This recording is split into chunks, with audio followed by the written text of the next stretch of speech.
Good evening. Earlier this week, I received a positive COVID diagnosis. Per CDC guidelines, I've received the initial 2 shots and all of the boosters.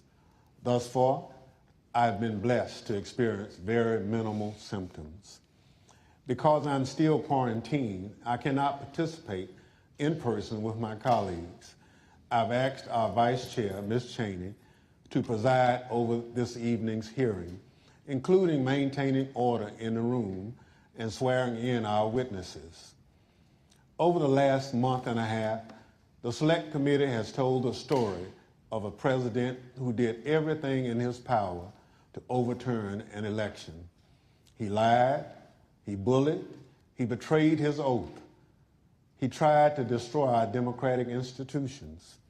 He summoned a mob to Washington. Afterward, on January 6th, when he knew that the assembled mob was heavily armed and angry, he commanded the mob to go to the Capitol, and he emphatically commanded the heavily armed mob to fight like hell. For the weeks between the November election and January 6th, Donald Trump was a force to be reckoned with. He shrugged off the factuality and legality correct, sober advice of his knowledgeable and sensible advisors. Instead, he recklessly blazed a path of lawlessness and corruption, the cost to which democracy be damned. And then he stopped. For 187 minutes on January 6th, this man of unbridled destructive energy could not be moved, not by his aides, not by his allies, not by the violent chants of rioters or the desperate pleas of those facing down the riot. And more tellingly, Donald Trump ignored and disregarded the desperate pleas of his own family, including Ivanka and Don Jr. Even though he was the only person in the world who could call off the mob he sent to the Capitol, he could not be moved to rise from his dining room table and walk the few steps down the White House hallway into the press briefing room where cameras were anxiously and desperately waiting to carry his message to the armed and violent mob, savagely beating and killing law enforcement officers, revenging the Capitol, and hunting down the Vice President and various members of Congress. He could not be moved. This evening, my colleagues, Mr. Kinzinger of Illinois and Ms. Luria of Virginia, will take you inside the White House during those 187 minutes. We also remind you of what was happening at the Capitol minute by minute as the final violent, tragic part of Donald Trump's scheme to cling to power unraveled while he ignored his advisors, stood by and watched it unfold on television. Let me offer a final thought about the Select Committee's work so far. As we've made clear throughout these hearings, our investigation goes forward. We continue to receive new information every day. We continue to hear from witnesses. We will reconvene in September to continue laying out our findings to the American people. But as that work goes forward, a number of facts are clear. There can be no doubt that there was a coordinated, multi-step effort to overturn an election overseen and directed by Donald Trump. There can be no doubt that he commanded a mob he knew was heavily armed, violent, and angry, to march on the Capitol to try to stop the peaceful transfer of power. And he made targets out of his own vice president and the lawmakers gathered to do the people's work. These facts have gone undisputed. And so there needs to be accountability. Accountability under the law. Accountability to the American people. Accountability at every level, from the local precincts in many states where Donald Trump and his allies attacked election workers for just doing their jobs, all the way up to the Oval Office, where Donald Trump embraced a legal advice of insurrectionists that a federal judge has already said was a coup in search of a legal theory. Our democracy withstood the attack on January 6th. If there's no accountability for January 6th, for every part of this scheme, I fear that we will not overcome the ongoing threat to our democracy. There must be stiff consequences for those responsible. Now I'll turn things over to our vice chair to start telling this story. Thank you, Mr. Chairman. Without objection, the presiding officer is authorized to declare the committee in recess at any point. Pursuant to House Deposition Authority Regulation 10, I announce that the committee has approved the release of the deposition material presented during today's hearing. And let me begin tonight by wishing Chairman Thompson a rapid recovery from COVID. He has expertly led us through 8 hearings so far, and he has brought us to the point we are today. In our initial hearing, the chairman and I described what ultimately became Donald Trump's 7-part plan to overturn the 2020 presidential election, a plan stretching from before Election Day through January 6th. At the close of today's hearing, our 9th, we will have addressed each element of that plan. But in the course of these hearings, we have received new evidence, and new witnesses have bravely stepped forward. Efforts to litigate and overcome immunity and executive privilege claims have been successful, and those continue. Doors have opened, new subpoenas have been issued, and the dam has begun to break. And now, even as we conduct our 9th hearing, we have considerably more to do.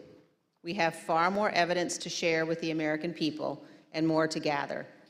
So our committee will spend August pursuing emerging information on multiple fronts before convening further hearings this September.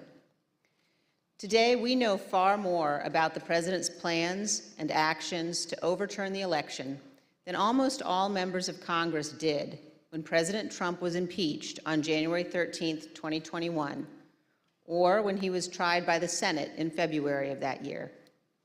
57 of 100 senators voted to convict President Trump at that time, and more than 20 others said they were voting against conviction because the president's term had already expired. At the time, the Republican leader of the United States Senate said this about Donald Trump. A mob was assaulting the Capitol in his name.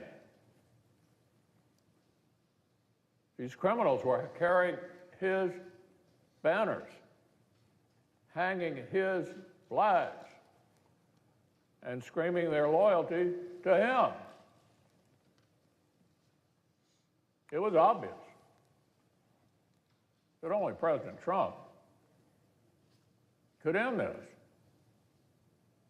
He was the only one.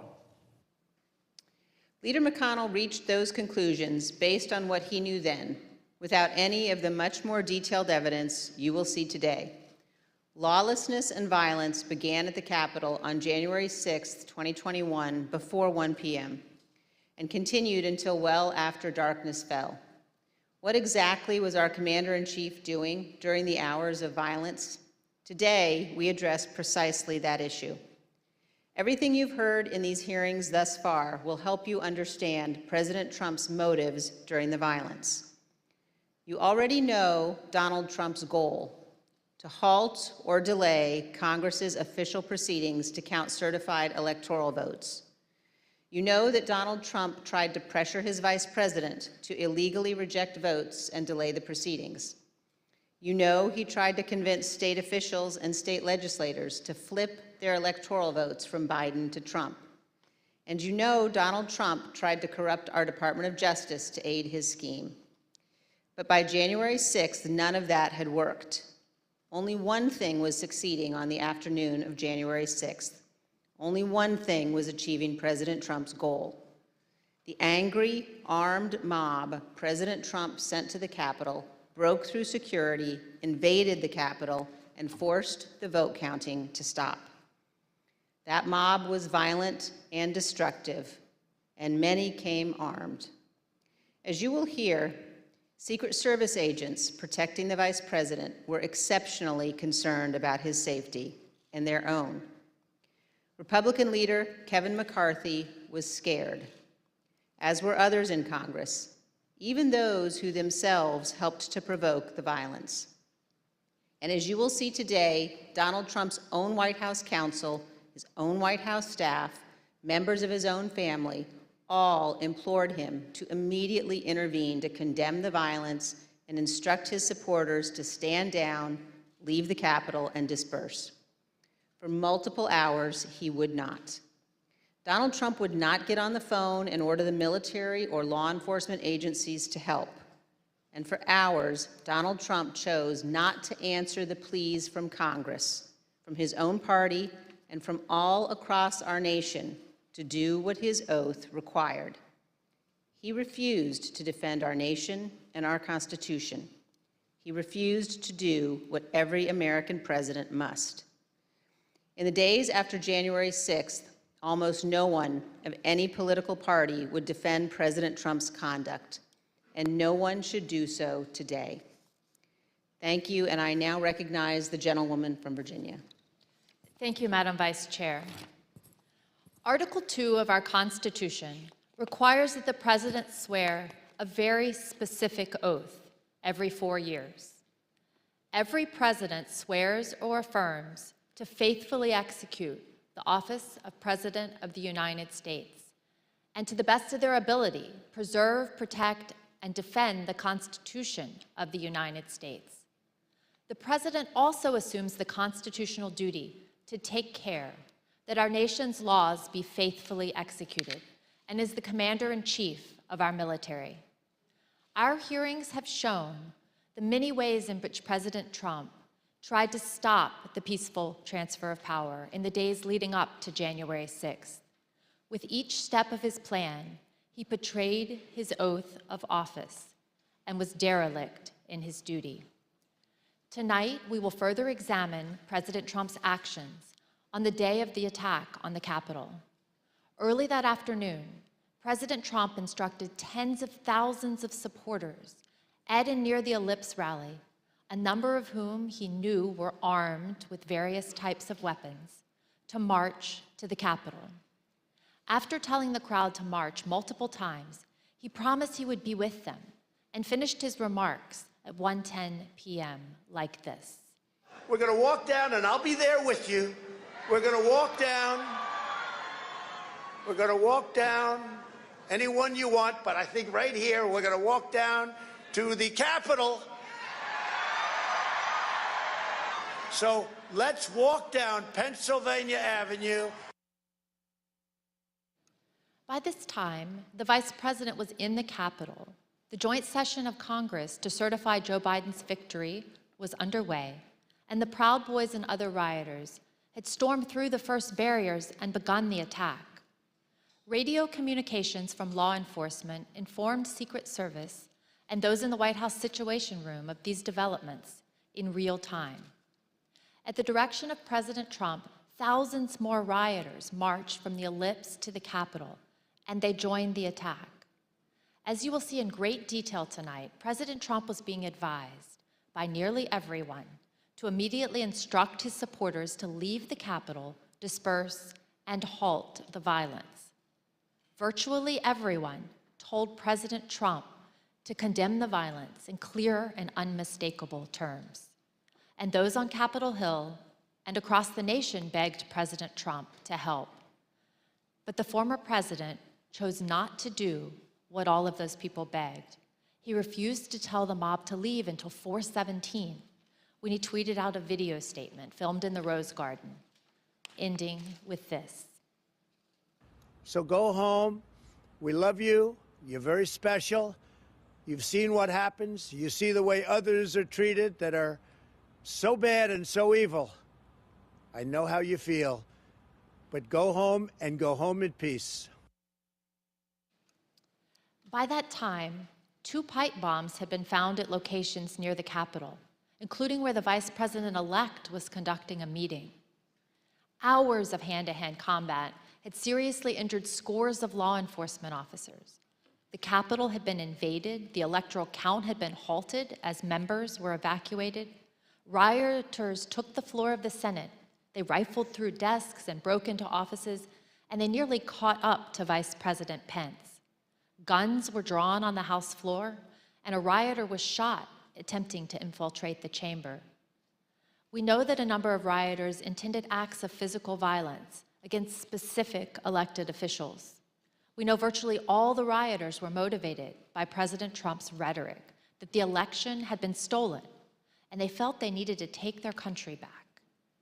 This hearing is principally about what happened inside of the White House that afternoon. From the time when President Trump ended his speech until the moment when he finally told the mob to go home, a span of 187 minutes, more than 3 hours. What you will learn is that President Trump sat in his dining room and watched the attack on television, while his senior-most staff, closest advisors, and family members begged him to do what is expected of any American president. I served proudly for 20 years as an officer in the United States Navy. Veterans of our armed forces know firsthand the leadership that's required in a time of crisis, urgent and decisive action that puts duty and country first. But on January 6th, when lives and our democracy hung in the balance, President Trump refused to act because of his selfish desire to stay in power. And I yield to the gentleman from Illinois, Mr. Kinzinger. Thank you. Thank you, Ms. Loria. 1 week after the attack, Republican leader Kevin McCarthy acknowledged the simple truth. President Trump should have acted immediately to stop the violence. During our investigation, General Mark Milley, the chairman of the Joint Chiefs of Staff, also remarked on the president's failure to act. Let's hear what they had to say. The president bears responsibility for Wednesday's attack on Congress by mob rioters. He should have immediately denounced the mob when he saw what was unfolding. These facts require immediate action by President Trump. Yeah, he's the commander-in-chief.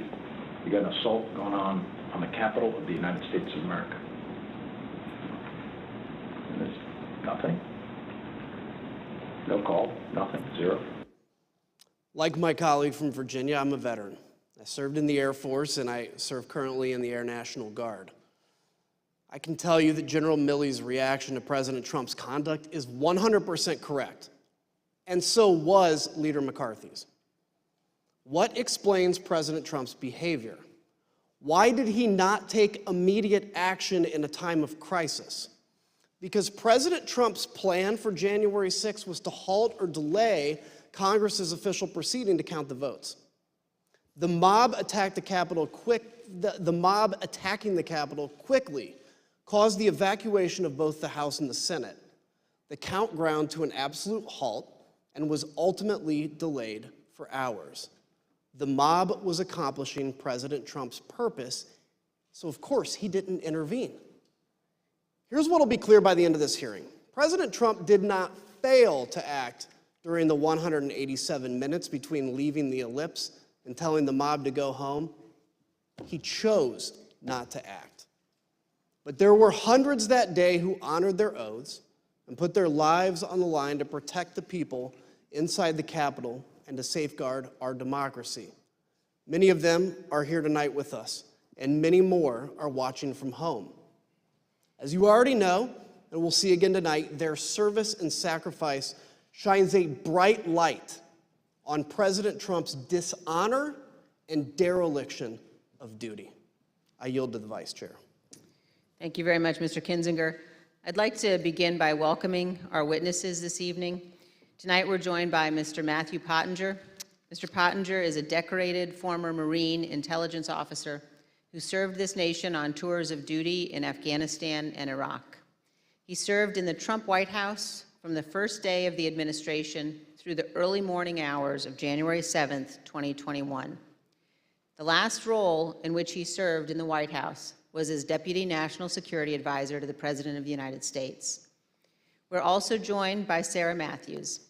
Ms. Matthews started her career in communications, working on Capitol Hill. serving on the Republican staffs of several House committees. She then worked as Deputy Press Secretary for President Trump's re-election campaign before joining the Trump White House in June of 2020. She served there as Deputy Press Secretary and Special Assistant to the President until the evening of January 6, 2021. I will now swear in our witnesses. The witnesses will please stand and raise their right hands. Do you swear or affirm, under penalty of perjury, that the testimony you are about to give is the truth, the whole truth, and nothing but the truth? So help you God. Thank you. You may be seated, and let the record reflect that the witnesses answered in the affirmative. Thank you both again for being here tonight. Mr. Pottinger, thank you for your service to the nation, as well as for joining us this evening. Can you please briefly explain what your responsibilities were as Deputy National Security Advisor to the President? Thank you, Madam Vice Chair. When I started at the White House, I was a senior director for Asia on the National Security Council staff, so that was a job that involved helping coordinate the President's Asia policy. I supported the President when he met or interacted with Asian leaders. Later, 2019, I was promoted to the job of Deputy National Security Advisor.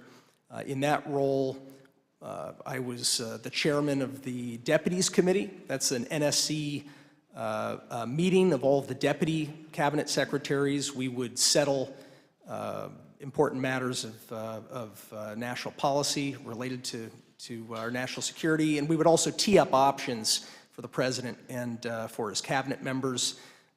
It was, I felt then, as I do now, that it was a privilege to serve in the White House. I'm also very proud of President Trump's foreign policy accomplishments. We were able to finally compete with China. We were also able to broker peace agreements between Israel and 3 Arab states. I mean, those are some examples of the types of policies that I think made our country safer.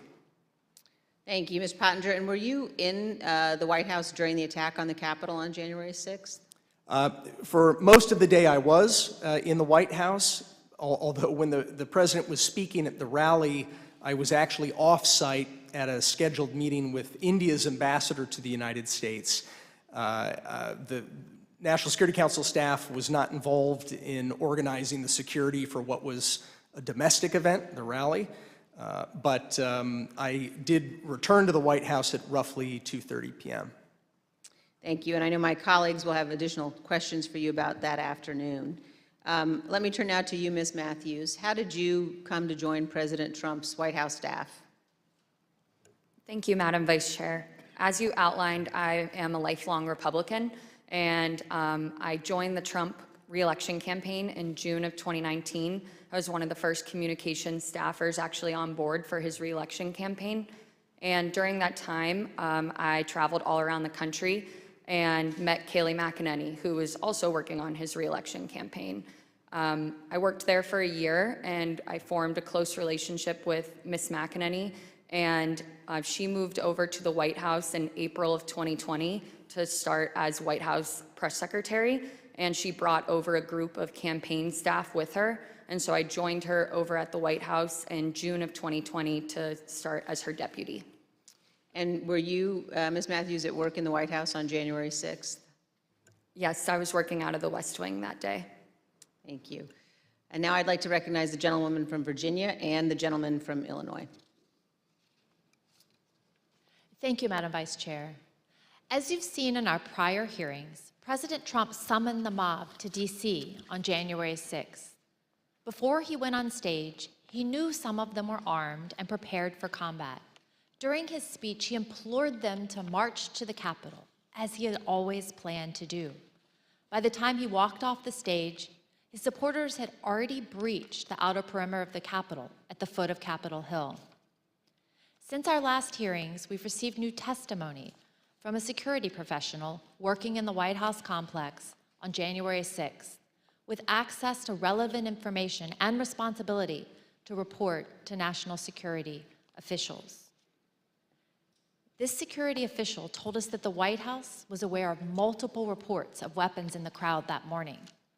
We as a committee are cognizant of the fear of retribution expressed by certain national security witnesses who have come forward to tell the truth. We've therefore taken steps to protect this national security individual's identity. Listen to this clip from their testimony. What was the consistent message from the people about this idea of the president to walk to the Capitol? To be completely honest, we were all in a state of shock. Because why? Because it's just, one, I think the actual physical feasibility of doing it, and then also we all knew what that entailed and what that meant. That this was no longer a rally, that this was going to move to something else if he physically walked to the Capitol. I don't know if you want to use the word insurrection, coup, whatever. We all knew that this would move from a normal, democratic, public event into something else. What was driving that sentiment, considering this part of it, the actual bridge of the Capitol, hadn't happened yet? Why were we alarmed? Right. The president wanted to lead tens of thousands of people to the Capitol. I think that was enough grounds for us to be alarmed. Even though he understood many of his supporters were armed, the president was still adamant to go to the Capitol when he got off the stage at the Ellipse. But his Secret Service detail was equally determined to not let him go. That led to a heated argument with the detail that delayed the departure of the motorcade to the White House. We have evidence from multiple sources regarding an angry exchange in the presidential SUV, including testimony we will disclose today from 2 witnesses who confirmed that a confrontation occurred. The first witness is a former White House employee with national security responsibilities. After seeing the initial violence at the Capitol on TV, the individual went to see Tony Ornato, the deputy chief of staff in his office. Mr. Ornato was there with Bobby Engel, the president's lead Secret Service agent. This employee told us that Mr. Ornato said that the president was, quote, irate when Mr. Engel refused to drive him to the Capitol. Mr. Engel did not refute what Mr. Ornato said. The second witness is retired Sergeant Mark Robinson of the DC Police Department, who was assigned to the president's motorcade that day. He sat in the lead vehicle with a Secret Service agent responsible for the motorcade, also called the TS agent. Here's how Sergeant Robinson remembered the exchange. Was there any description of what was occurring in the car? No, the only description I received was that the president was upset and that he was adamant about going to the Capitol, and there was a heated discussion about that. And when you say heated, is that your word or is that the word that was described by the TS agent? No, the word described by the TS agent, meaning that the president was upset, and he was saying there was a heated argument or discussion about going to the Capitol. About how many times would you say you've been part of that motorcade with the president? Probably over 100 times. And in that 100 times, have you ever witnessed another discussion of an argument or heated discussion with the president where the president was contradicting where he was supposed to go or what the Secret Service believed was safe? No. Like other witnesses, Sergeant Robinson also testified that he was aware that individuals in the crowd were armed. Yes, I believe he was on special events channel, and I was monitoring the traffic, and so I can hear some of the units pointing out to individuals that there were individuals along Constitution Avenue that were armed, that were up in the trees, and I can hear the units responding to those individuals. And so there's always a concern when there's a police in the area. And like other witnesses, Sergeant Robinson told us that the president still wanted to travel to the Capitol, even after returning to the White House. So at the end of the speech, what was the plan supposed to be? So at the end of the speech, we do know that while inside the limo, the president was still adamant about going to the Capitol. That's being relayed to me by the TS agent. And so We did part the ellipse and we responded back to the White House. However, the motorcade, the protest motorcade was placed on standby. And so we were told to stand by on West Exec until they confirmed whether or not the president was going to go to the Capitol. And so I may have waited, I would just estimate maybe 45 minutes to an hour, waiting for Secret Service to make that decision. The motorcade waited at the White House for more than 45 minutes before being released. The committee is also aware that accounts of the angry confrontation in the presidential SUV have circulated widely among the Secret Service since January 6th. Recent disclosures have also caused the committee to subpoena yet further information from the Secret Service, which we've begun to receive and will continue to assess. The committee is also aware that certain Secret Service witnesses have now retained new private counsel. We anticipate further testimony under oath and other new information in the coming weeks. After the Secret Service refused to take President Trump to the Capitol, he returned to the White House. What you see on the screen is a photo of him inside the Oval Office immediately after he returned from the rally, still wearing his overcoat. A White House employee informed the president as soon as he returned to the Oval about the riot at the Capitol. Let me repeat that. Within 15 minutes of leaving the stage, President Trump knew that the Capitol was besieged and under attack. At 1:25, President Trump went to the private dining room off the Oval Office. From 1:25 until 4 o'clock, the president stayed in his dining room. Just to give you a sense of where the dining room is situated in the West Wing, let's take a look at this floor plan. The dining room is connected to the Oval Office by a short hallway. Witnesses told us that on January 6th, President Trump sat in his usual spot, at the head of the table, facing a television hanging on the wall. We know from the employee that the TV was tuned to Fox News all afternoon. Here you can see Fox News on the TV showing coverage of the joint session that was airing that day at 1:25. Other witnesses confirmed that President Trump was in the dining room with the TV on for more than 2.5 hours. There was no official record of what President Trump did while in the dining room. On the screen is the presidential call log from January 6th. As you can see, there's no official record of President Trump receiving or placing a call between 11:06 and 6:54 p.m. As to what the president was doing that afternoon, the presidential daily diary is also silent. It contains no information from the period between 1:21 p.m. and 4:03 p.m. There are also no photos of President Trump during this critical period between 1:20.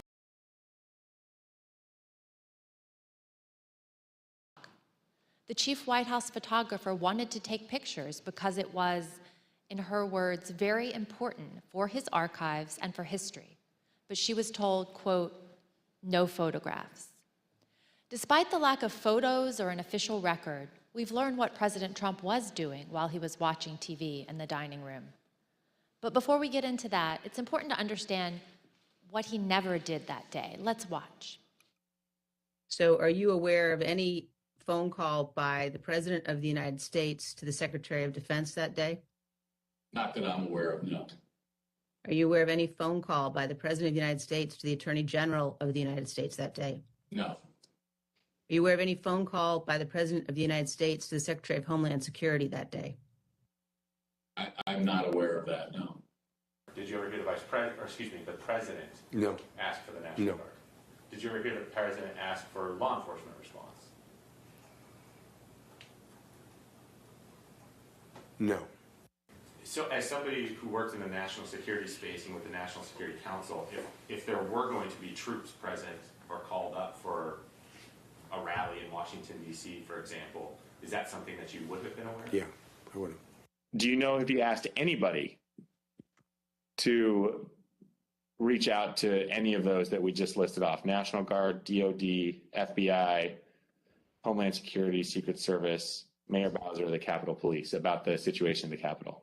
I am not aware of any of those requests. No, sir. We have confirmed in numerous interviews with senior law enforcement and military leaders, Vice President Pence's staff and DC government officials. None of them, not one, heard from President Trump that day. He did not call to issue orders. He did not call to offer assistance. This week, we received additional testimony from yet another witness about why the president didn't make any efforts to quell the attack. The former White House employee with national security responsibilities told us about a conversation with senior advisor Eric Hirschman and Pat Cipollone, the top White House lawyer. This conversation was about a pending call from the Pentagon seeking to coordinate on the response to the attack. Mr. Hirschman turned to Mr. Cipollone and said, the president didn't want to do anything. And so Mr. Cipollone had to take the call himself. So if President Trump wasn't calling law enforcement or military leaders, what did President Trump spend his time doing that afternoon while he first settled into the dining room? He was calling senators to encourage them to delay or object to the certification. Here's Kayleigh McEnany, his press secretary, to explain. Okay. All right, then it says back there, and he wants list of senators. And then he's calling them one by one. Do you know which ones he called? To the best of my recollection, no. As I say in my notes, he wanted a list of the senators, and I left him at that point. Because the presidential call log is empty, we do not yet know precisely which senators President Trump was calling. But we do know from Rudy Giuliani's phone records that President Trump also called him at 1:39, after he had been told that the riot was underway at the Capitol. Mr. Giuliani was President Trump's lead election attorney. According to the phone records, the president's call with him lasted approximately 4 minutes. Recall that Fox News was on in the dining room. Let's take a look at what was airing as this call was ending. The president, as we all saw, fired this crowd up. They've all, tens of thousands, maybe 100,000 or more, have gone down to the Capitol or elsewhere in the city, and they're very upset. Now, I jumped down as soon as we heard the news that Brett gave you about Mike Pence. I started talking to these people. I said, what do you think? One woman, an Air Force veteran from Missouri, said she was, quote, disgusted to hear that news and that it was his duty to do something. And I told her, I said, there's nothing in the Constitution unilaterally that Vice President Pence could do. She said, that doesn't matter. He should have fought for Trump. At 1:49, here's what was happening at the Capitol with President Trump's fired up supporters. We're going to give riot warning. We're going to try and get compliance, but this is now effectively a riot. 49 hours declaring it a riot.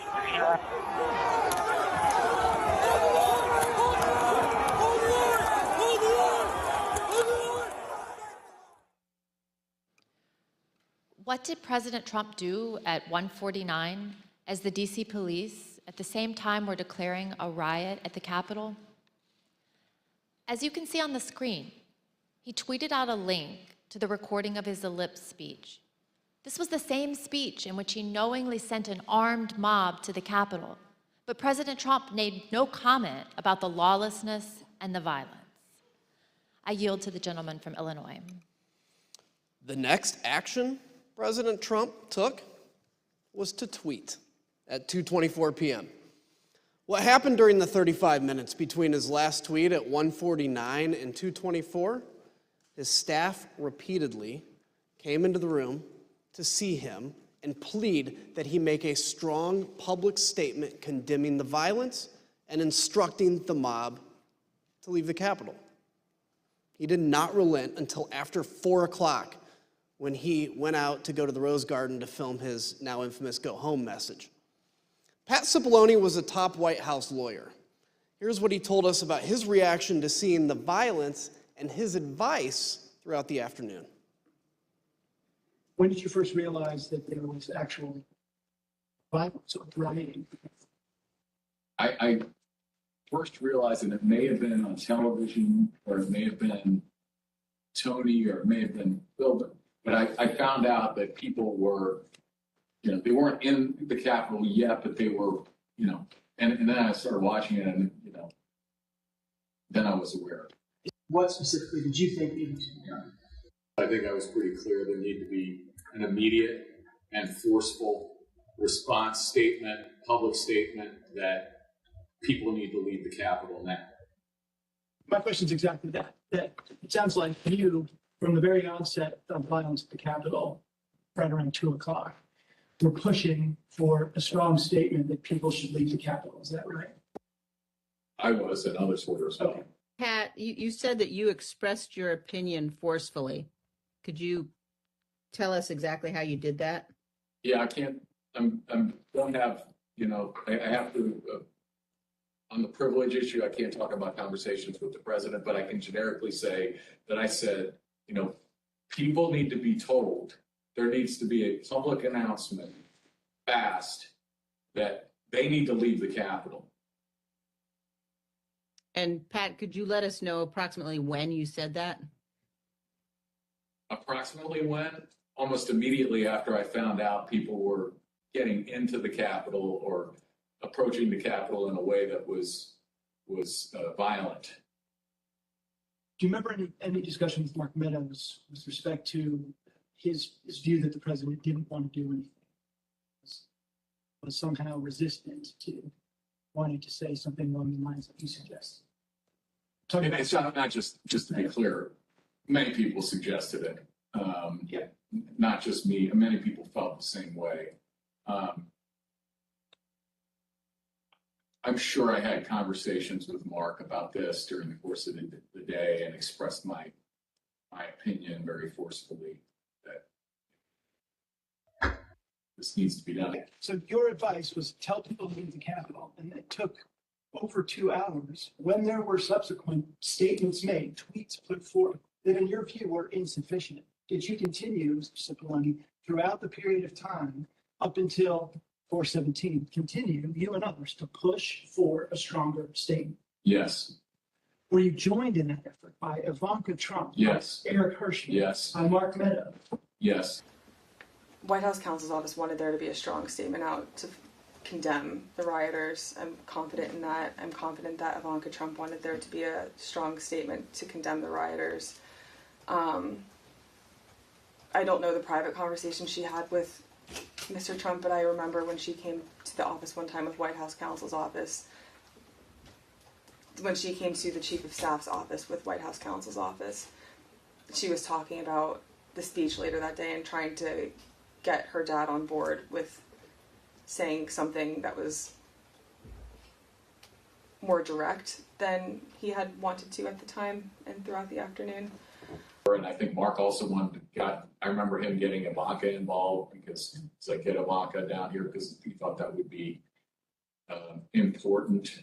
I don't think Jared was there in the morning, but I think he came later. I remember thinking it was important to get him in there too.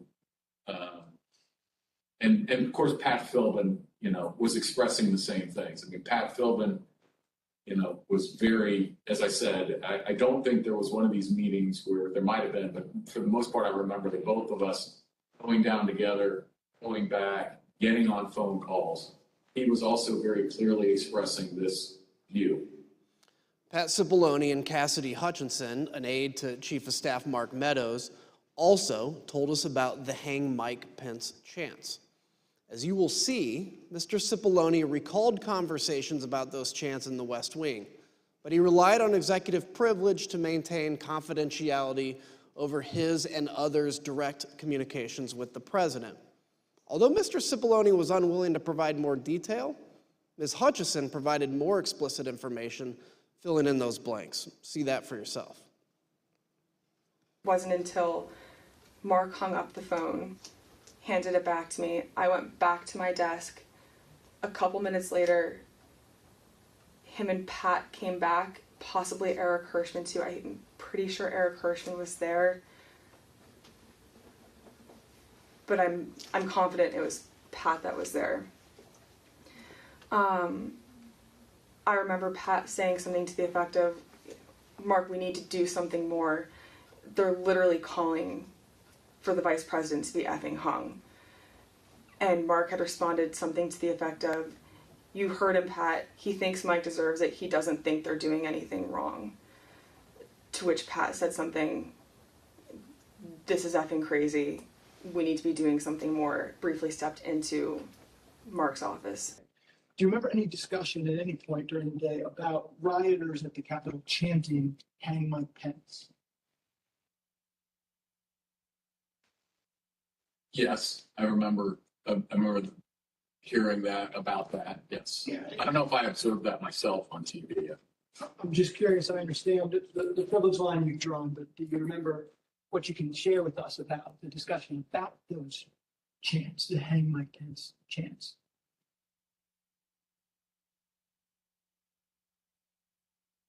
I can tell you my view of that. Yeah, please. My view of that is outrageous. And for anyone to suggest such a thing as the Vice President of the United States, for people in that crowd to be chanting that, I thought it was terrible. I thought it was outrageous and wrong. And I expressed that very clearly.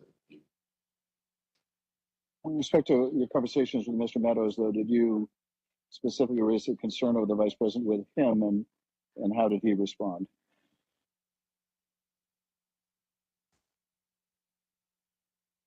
I believe I raised a concern about the Vice President, and I again, the nature of his response, without recalling exactly, was he, people were doing all that they could.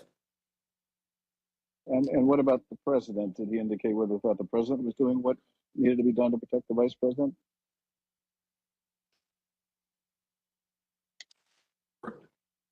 Yeah, just sir. That question. For President, yeah. Okay. I'm being shut down. I see. In addition, Mr. Cipollone testified that it would have been feasible, as commentators on television were suggesting, for President Trump to immediately appear at the podium in the press room to address the nation. Would it have been possible at any moment for the president to walk down to the podium in the briefing room and talk to the nation at any time between when you first gave him that advice at 2 o'clock and 4:17 when the video statement? Would that have been possible? Would it have been possible? Yes. Yes, it would have been possible. We just heard Mr. Cipollone say that President Trump could have gone to the press briefing room to issue a statement at any moment. To give you a sense of just how easy that would have been, let's take a look at a map of the West Wing. As we saw earlier, the president's private dining room is at the bottom of the map. The press briefing room is at the top, highlighted in blue, and the Rose Garden, where the president ultimately filmed his go home video, is on the right next to the Oval Office, and that's highlighted in green. Ms. Matthews, how quickly could the president have gotten on camera in the press briefing room to deliver a statement to the nation? So as you outlined, it would take probably less than 60 seconds from the Oval Office dining room over to the press briefing room.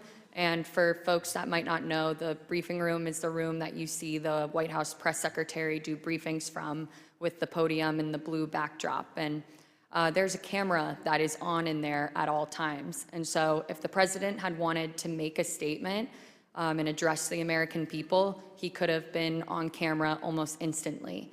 And conversely, the White House press corps has offices that are located directly behind the briefing room.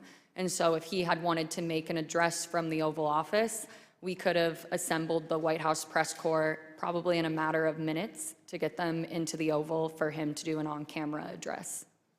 Thank you. Other witnesses have given us their views on that question. For example, General Keith Kellogg told us that some staff were concerned that a live appearance by the president at the microphones at that moment could actually make matters worse. He told us he recommended against doing a press conference because during his 4 years in the Trump administration, quote, there wasn't a single clean press conference we had had. President Trump's advisors knew his state of mind at that moment, and they were worried about what he would say in unscripted comments. I yield to the gentlewoman from Virginia. Thank you. As you've heard, by 2 o'clock, multiple staff members in the White House recognized that a serious situation was underway at the Capitol. Personally, I recall being evacuated from the House office building where we're sitting.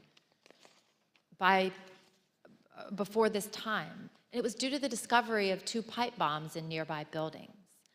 Ms. Matthews, around the same time, you were watching the violence unfold on television and social media with colleagues, including with Ben Williamson, a senior aide to Mark Meadows and the acting director of communications. You told us that before President Trump sent his next tweet at 2:24, Mr. Williamson got up to go see Mr. Meadows, and you got up to go see Kayleigh McEnany. Why did you both do that? So Ben and I were watching the coverage unfold from one of the offices in the West Wing, and we both recognized that the situation was escalating, and it was escalating quickly, and that the president needed to be out there immediately to tell these people to go home and condemn the violence that we were seeing. So I told him that I was going to make that recommendation to Kayleigh, and he said he was going to make the same recommendation to the Chief of Staff, Mark Meadows. Thank you. And one of your colleagues in the press office, Judd Deere, told us he also went to see Ms. McEnany at that time. Let's hear what he said about this critical period of time, right as the rioters were getting into the Capitol. And why did you think it was necessary to say something? Well, I mean, it appears that individuals are storming the U.S. Capitol building. They also appear to be supporters of Donald Trump who may have been in attendance at the rally. We're going to need to say something. And did you have a view as to what should be said by the White House? If I recall, I told Kayleigh that I thought that we needed to encourage individuals to stop, to respect law enforcement, and to go home. Although President Trump was aware of the ongoing riot, he did not take any immediate action to address the lawlessness. Instead, at 2:03, he called Rudy Giuliani again, and that call lasted for over 8 minutes. Moments later, at 2:13, rioters broke into the Capitol itself. One of the Proud Boys charged with seditious conspiracy, Dominic Pizzola, used an officer's shield to smash a window, and rioters flooded into the building.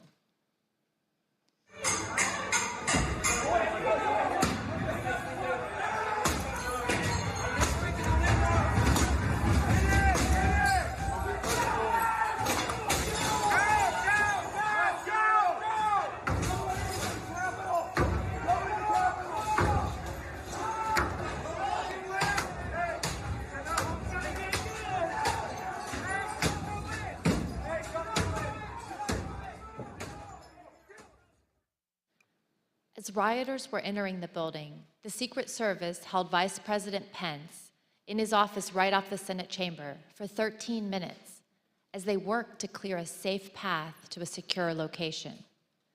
Now listen to some of that radio traffic and see what they were seeing as the protesters got just feet away from where the Vice President was holding.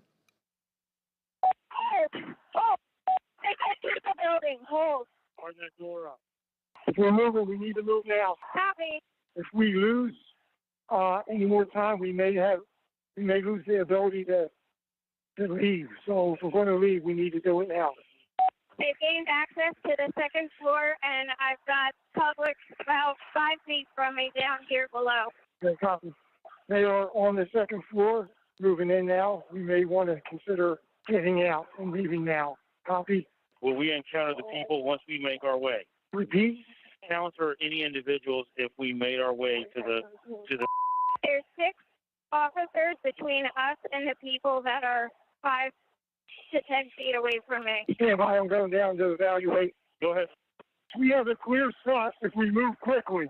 We got smoke downstairs set by unknown smoke set downstairs by the protesters. Is that route compromised? We have this is secure. However, we will bypass some protesters that are being contained. There is smoke, unknown what kind of smoke it is. Copy. Clear, we're coming out now, all right? Make a way.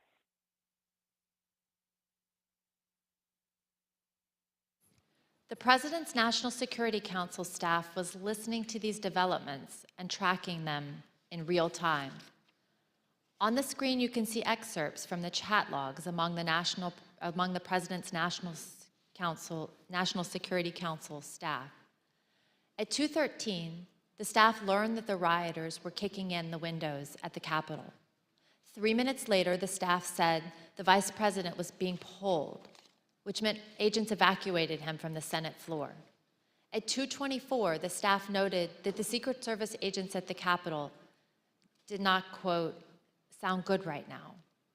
Earlier, you heard from a security professional who had been working in the White House complex on January 6th with access to relevant information and a responsibility to report to national security officials. We asked this person, what was meant by the comment that the Secret Service agents did not, quote, sound good right now? In the following clip of that testimony, which has been modified to protect the individual's identity, the professional discusses what they heard from listening to the incoming radio traffic that day. Okay, that last entry in this page is service to the Capitol does not sound good right now. Correct. What does that mean? The members of the VP detail at this time were starting to fear for their own lives. There was a lot of yelling, a lot of very personal calls over the radio. So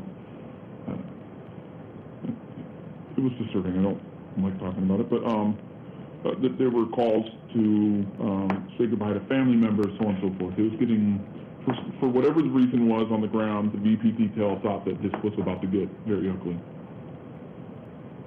And did you hear that over the radio? Correct.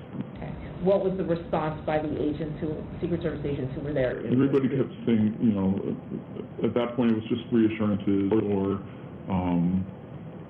I think there were discussions of reinforcements coming, but again, it was just chaos. They were just yelling. Obviously, you conveyed the disturbing, but what prompted you to put it into an entry, as it states there, service to the Capitol? If they're running out of options and they're getting nervous, it sounds like that we came very close to either service having to use lethal options or worse. Like at that point, I don't know. Is the VP compromised? Is the detail I don't know.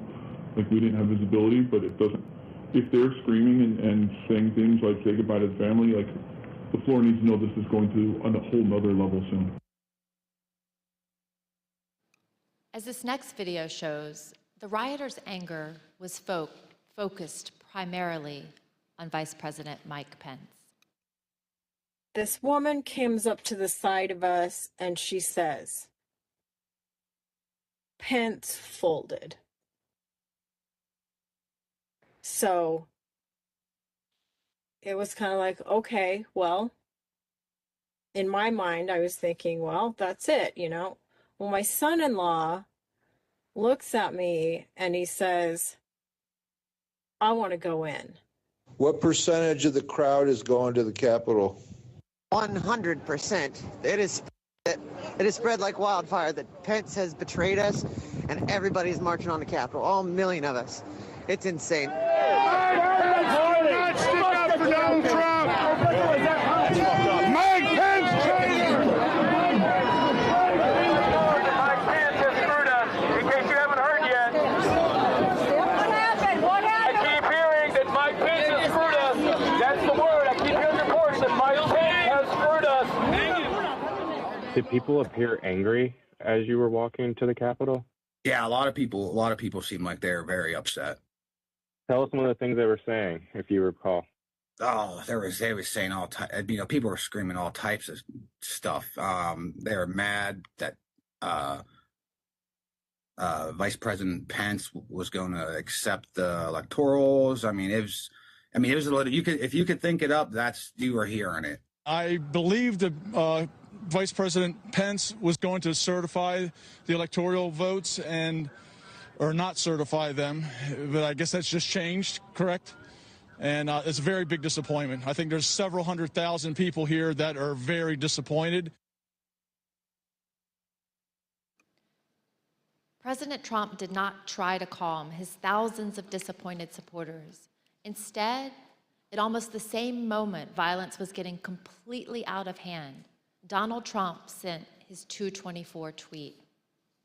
The president said, Mike Pence didn't have the courage to do what should have been done to protect our country and our Constitution. Despite knowing the Capitol had been breached and the mob was in the building, President Trump called Mike Pence a coward and placed all the blame on him for not stopping the certification. He put a target on his own vice president's back. Mr. Pottinger and Ms. Matthews, when we ask you about your reaction to seeing the 224 tweet in real time, you both used the same imagery to describe it. President Trump was adding fuel to the fire. Mr. Pottinger, you made the decision to resign after seeing this tweet. Can you please tell us why? Yes. So that was pretty soon after or shortly before I'd gotten back to the White House. I'd come from off-site. I began to see for the first time those images on TV of the chaos that was unfolding at the Capitol. One of my aides handed me a sheet of paper that contained the tweet that you just read. I read it and was quite disturbed by it. I was disturbed and worried to see that the president was attacking Vice President Pence for doing his constitutional duty. So the tweet looked to me like the opposite of what we really needed at that moment, which was a de-escalation. And that's why I had said earlier that it looked like fuel being poured on the fire. So that was the moment that I decided that I was going to resign, that would be my last day at the White House. I simply didn't want to be associated with the events that were unfolding on the Capitol. Thank you. And Ms. Matthews, what was your reaction to the president's tweet about Vice President Pence? So it was obvious that the situation at the Capitol was violent and escalating quickly. And so I thought that the tweet about the vice president was the last thing that was needed in that moment. And I remember thinking that this was going to be bad for him to tweet this because it was essentially him giving the green light to these people, telling them that what they were doing at the steps of the Capitol and entering the Capitol was okay, that they were justified in their anger. And he shouldn't have been doing that. He should have been telling these people to go home and to leave and to condemn the violence that we were seeing. And I'm someone who has worked with him. You know, I worked on the campaign, traveled all around the country, going to countless rallies with him, and I've seen the impact that his words have on his supporters. They truly latch on to every word and every tweet that he says, and so I think that in that moment, for him to tweet out the message about Mike Pence, it was him pouring gasoline on the fire and making it much worse.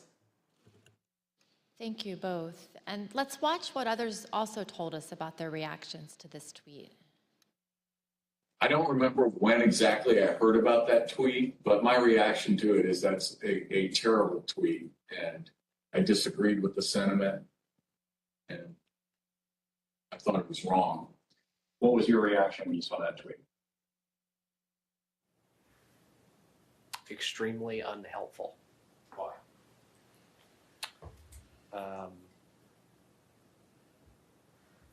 It wasn't the message that we needed at that time. It wasn't going to, the scenes at the U.S. Capitol were only getting worse at that point. This was not going to help that. Were you concerned it could make it worse? Certainly. Ms. Hutchinson, what was your reaction when you saw this tweet? As a staffer that works to always represent the administration to the best of my ability and to showcase the good things that he had done for the country, I remember feeling frustrated, disappointed, and really, it felt personal. I was really sad. As an American, I was disgusted. It was unpatriotic. It was un-American. We were watching the Capitol building get defaced over a lie. As you will see, at 2:26, the Vice President had to be evacuated to safety a second time and came within 40 feet of the rioters. The attack escalated quickly right after the tweet.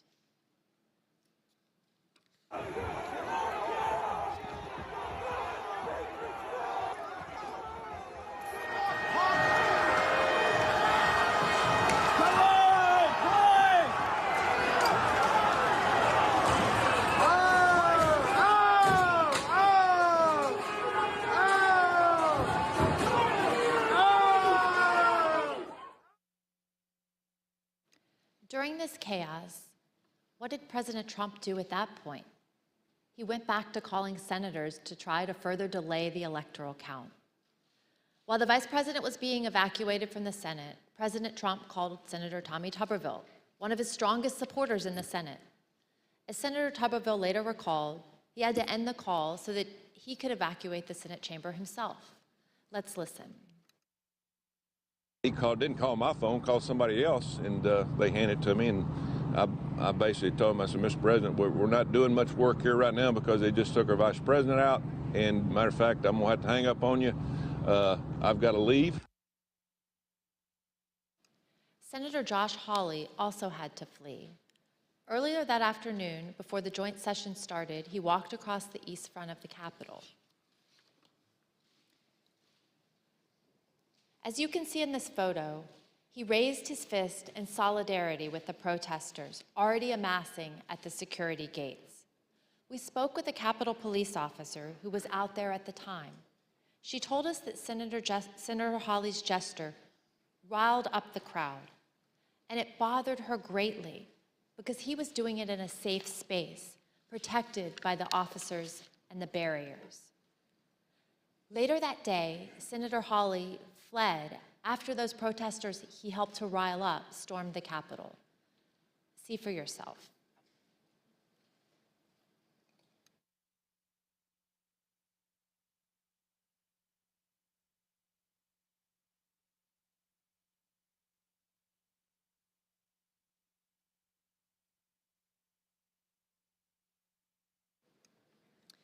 Think about what we've seen. Undeniable violence at the Capitol. The vice president being evacuated to safety by the Secret Service. Senators running through the hallways of the Senate to get away from the mob. As the commander-in-chief, President Trump was oath and duty bound to protect the Capitol. His senior staff understood that. Do you believe, Jared, that the president has an obligation to ensure a peaceful transfer of power? Yes. And do you think the president has an obligation to defend all three branches of our government? I believe so.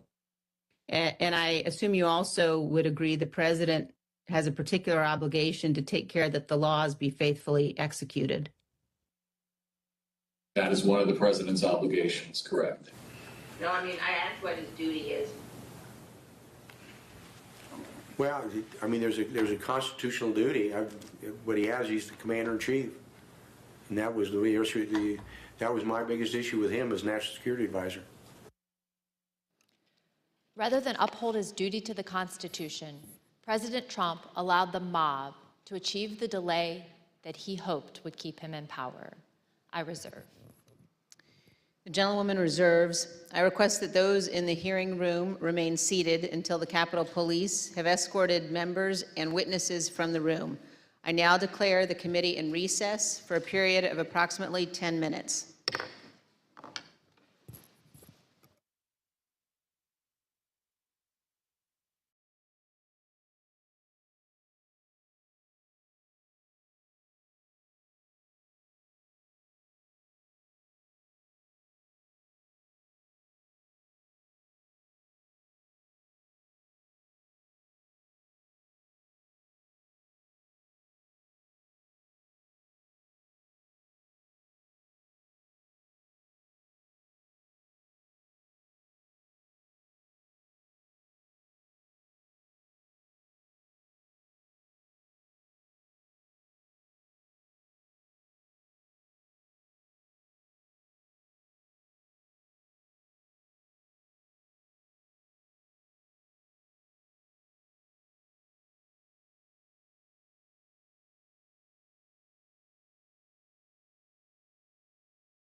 Committee will be in order. I now recognize the gentleman from Illinois. We left at the recess just after President Trump's 224 tweet attacking the vice president. By this time, the president had been in his dining room for an hour. I want you to just think of what you would have done if you were in his shoes and had the power to end the violence. You would have immediately and forcefully told the rioters to stop and leave. Like, stop and leave. Done. As you heard, that's exactly what his senior staff had been urging him to do. But he resisted, and he kept resisting for another almost 2 hours. In the meantime, all the president did was post 2 tweets, one at 2:38 and the other at 3:13. One said, quote, "Stay peaceful." The other said, quote, "Remain peaceful." But the president already knew that the mob was attacking the police and had invaded the Capitol. Neither tweet condemned the violence or told the mob to leave the Capitol and disperse. To appreciate how obvious it was that President Trump was not meeting this moment, it's helpful to look at the real-time reactions of his own son, Don Jr., to the first tweet, captured in a series of text messages with Mark Meadows. I'll warn the audience that these messages contain some strong language. As you can see, Don Jr. first texted Mr. Meadows at 2:53. He wrote, "He's got to condemn this shit ASAP. The Capitol Police tweet is not enough." Mr. Meadows replied, "I am pushing it hard. I agree." Don Jr. responded, "This is one you go to the mattresses on. They will try to fuck his entire legacy if it gets worse." Here's what Don Jr. told us he meant by go to the mattresses. At 2:58, when you say that that Mr. Meadows needs to go to the mattresses on this issue, when you say go to the mattresses, what does that mean? It's just a reference for going all in. I think it's a Godfather reference. Sean Hannity agreed, and he also turned to Mark Meadows for help after the president's second tweet. As you can see, Mr. Hannity texted at 3:31 to say Trump needed to deliver a statement to the nation telling the rioters to leave the Capitol. Mr. Meadows responded that he was, quote, on it. Don Jr. and Sean Hannity were not the only ones who implored Mr. Meadows to get the president to speak to the nation and tell the mob to leave, to go home, go home. Throughout the attack, Mr. Meadows received texts from Republican members of Congress, from current and former Trump administration officials, from media personalities, and from friends. Like President Trump's staff, they knew President Trump had to speak publicly to get the mob to stop. Let's look at just a few of these text messages. Fox News personality Laura Ingraham said, "The president needs to tell the people in the Capitol to go home." Former Chief of Staff Mick Mulvaney urged Mark, he needs to stop this now. Fox News personality Brian Kilmeade said, "Please get him on TV, destroying everything that you guys have accomplished." When we interviewed White House counsel Pat Cipollone, he told us that he knew the president's 2 tweets were not enough. Let's listen to what he said. I think the question is, did you believe that the tweets were not anything about your advice to the president? No, I believe more needed to be done. Okay. I believed that a public statement needed to be made. When you talk about others on the staff thinking more should be done, or thinking that the president needed to tell people to go home, who would you put in that category? Well, I would put Pat Philbin, Eric Hirschman, overall Mark Meadows, Ivanka, once Jared got there, Jared, General Kellogg.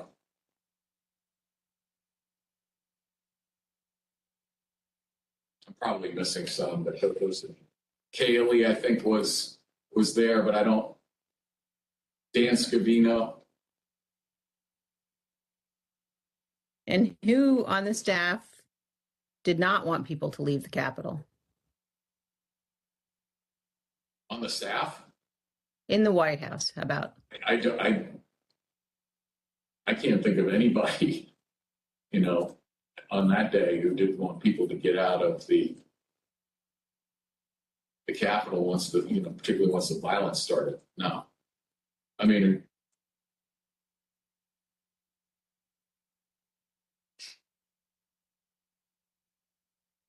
What about the president? Yeah. she said the staff. So I answered. No, I said in the White House. Oh, I'm sorry. I apologize. I thought you said who else on the staff.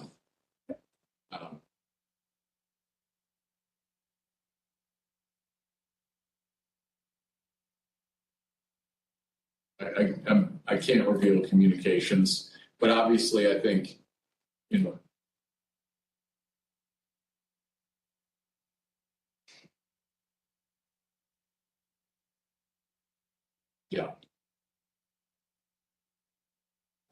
Let's pause on that last statement.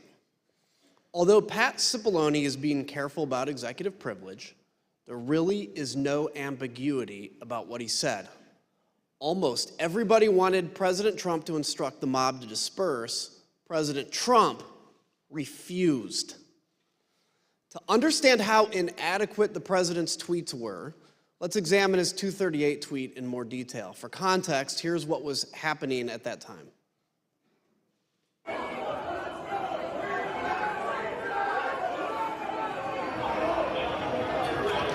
They broke the glass? Everybody stay down! Get down! Doors barricade. There's people flooded the hallways outside. We have no way out. We were just told that there has been tear gas in the rotunda, and we're being instructed to each of us get gas masks. We went from a peaceful protest, and this is a very dangerous situation right now, that there are, I'm being told, these protesters on the inside are around both chambers, and there is now tear gas inside the Capitol rotunda. In fact, members locked in the House are being instructed to put on masks. Ms. Matthews, after President Trump's tweet about Vice President Pence, you told us you spoke to, immediately you spoke to Kayleigh McEnany. What did you tell her, and where did she go afterwards? After the tweet about the vice president, I found Kayleigh and told her that I thought the president needed to immediately send out a tweet that condemned the violence that we were seeing, and that there needed to be a call to action to tell these people to leave the Capitol. And she agreed and walked over to the Oval dining room to find the president. We interviewed Ms. McEnany and others who were in the dining room with the president, urging him to put out a statement. Ms. Matthews, Ms. McEnany told us she came right back to the press office after meeting with the president about this particular tweet. What did she tell you about what happened in that dining room?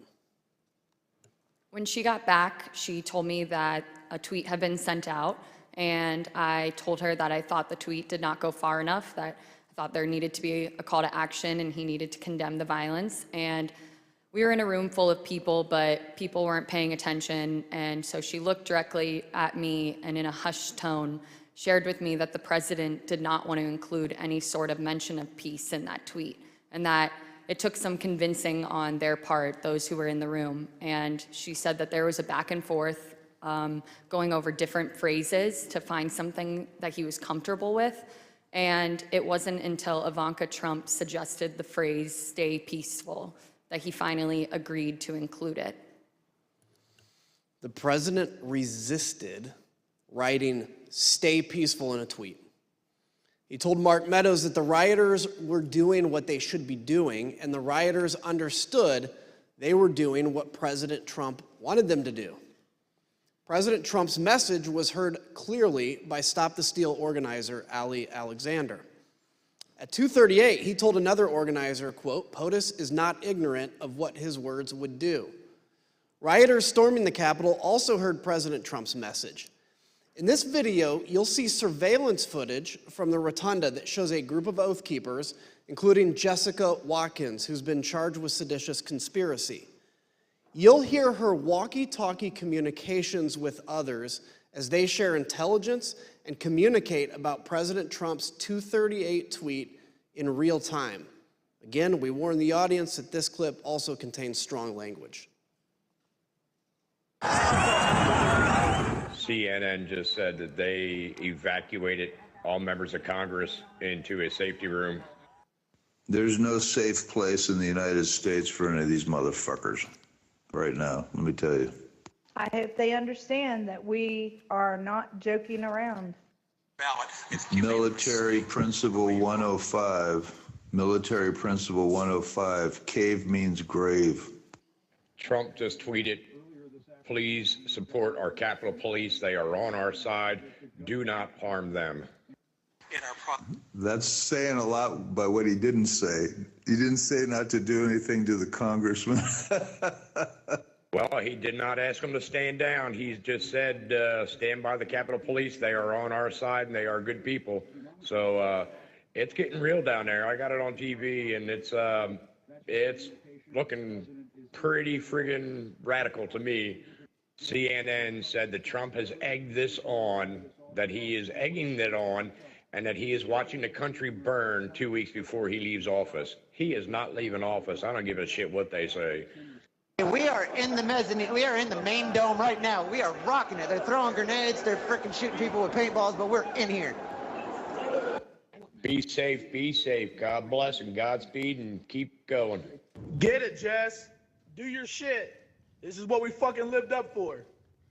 Everything we fucking trained for. Took over the Capitol, overran the Capitol. We're in the fucking Capitol, bro. We've now seen how President Trump's supporters reacted to his tweets. Mr. Pottinger, you told us that you consider the tweets sent to this point to be, quote, wholly inadequate given the urgency of the crisis. What, in your view, would have been needed? Yeah, it was insufficient. I think what you could count me among those who was hoping to see an unequivocal, strong statement clearing out the Capitol, telling people to stand down, leave, go home. I think that's what we were hoping for. So something a lot more kind of definitive and not ambiguous, because he has that power over his folks. Ms. Matthews, you told us about a colleague who said during the attack that the president should not condemn the violence. Can you please tell us about that moment and your reaction? Yes, so a conversation started in the press office after the president sent out those 2 tweets that I deemed were insufficient. And a colleague suggested that the president shouldn't condemn the violence because they thought it would be, quote, handing a win to the media if he were to condemn his supporters. And I disagreed. I thought that we should condemn the violence and condemn it unequivocally. And I thought that he needed to include a call to action and to tell these people to go home. And a debate ensued over it. And I became visibly frustrated, and my colleagues were well aware of that. And I couldn't believe that we were arguing over this in the middle of the West Wing, talking about the politics of a tweet, being concerned with handing the media a win when we had just watched all of that violence unfold at the Capitol. And so I motioned up at the TV and I said, do you think it looks like we're effing winning? Because I don't think it does. And I again reiterated that I thought that the president needed to condemn the violence because it didn't matter if it was coming from the left or the right, that you should condemn violence 100% of the time. We've heard this evening how everyone in the president's orbit was pushing him to do more, to tell the mob to leave the Capitol. One of those people was Republican leader Kevin McCarthy.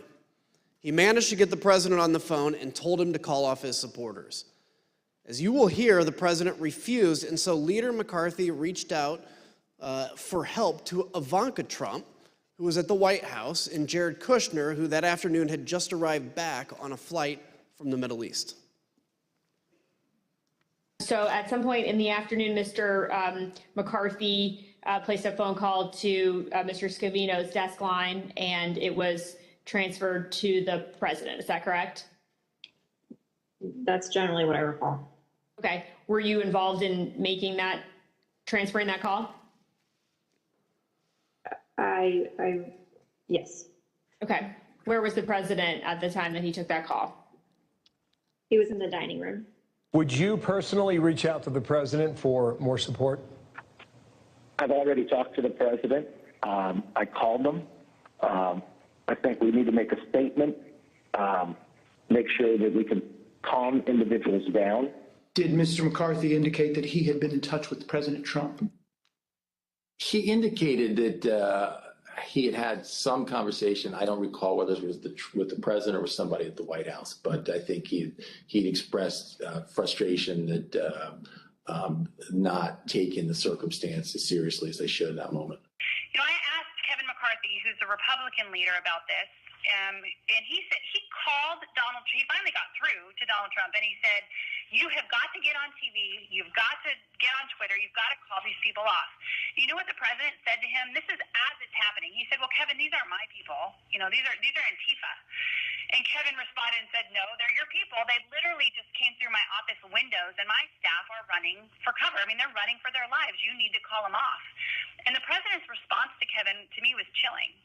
He said, "Well, Kevin, I guess they're just more upset about the election, theft than you are."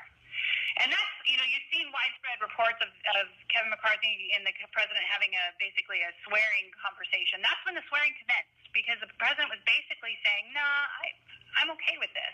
Leader McCarthy, the President of the United States has a briefing room steps from the Oval Office. The cameras are hot 24/7, as you know. Why hasn't he walked down and said that now? I conveyed to the president what I think is best to do, and I'm hopeful the president will do it. And have you spoken with his chief of staff? I've spoken to the president. I've spoken to other people in there and to the White House as well. Who else reached out to Ms. Trump that you know of that afternoon about the attack on the Capitol? I believe at one point McCarthy did. I heard my phone ringing, turned the shower off, saw it was Leader McCarthy, who I had a good relationship with. He told me he was getting really ugly over at the Capitol and said, "Please, anything you could do to help, I would appreciate it." I don't recall specific asks, just anything you could do. Again, I got the sense that, they were scared. They meaning Leader McCarthy and people on the Hill because of the violence? That he was scared, yes. Think about that. Leader McCarthy, who was one of the president's strongest supporters, was scared and begging for help. President Trump turned him down. So he tried to call the president's children. Republican House member Mike Gallagher also implored the president to call off the attack. Mr. President, you have got to stop this. You are the only person who can call this off. Call it off. The election is over. Call it off. President-elect Joe Biden also went live on TV to demand that President Trump tell the mob to leave. I call on President Trump to go on national television now to fulfill his oath and defend the Constitution and demand an end to this siege. There was a desperate scramble for everyone to get President Trump to do anything. All this occurred, and the president still did not act. I yield to my friend from Virginia. Thank you, Mr. Kinzinger. President Trump finally relented to the pleas from his staff, his family, and from Capitol Hill for him to do something more at 4:17.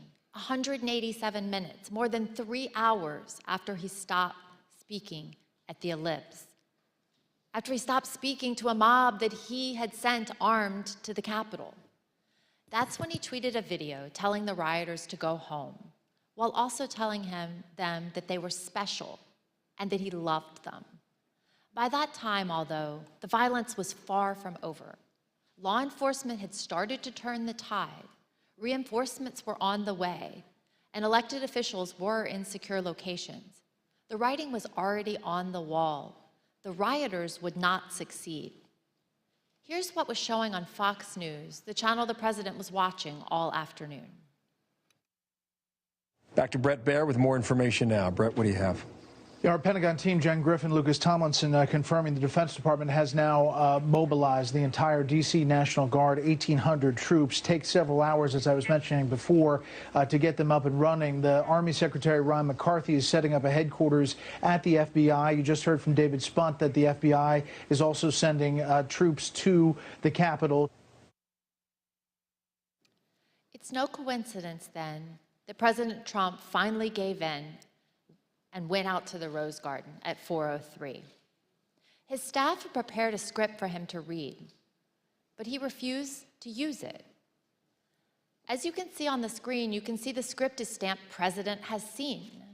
The script said, quote, "I'm asking you to leave the capital region now and go home in a peaceful way." The president was urged to stick to this script, but he spoke off the cuff. Eric Hirschman and Nick Luna went with the president to film the message in the Rose Garden. Let's hear what they had to say and see the never-before-seen raw footage of the president recording this video message. Ultimately, these remarks that we're looking at here in Exhibit 25 were not the remarks that the president delivered in the Rose Garden. Do you know why the president decided not to use these? I don't know, sir. No, I do not know why. Did the president use any written remarks to your knowledge, or did he just go off the cuff? To my knowledge, it was off the cuff, sir. Good chase. When you're ready, sir. Yep. You're right behind me.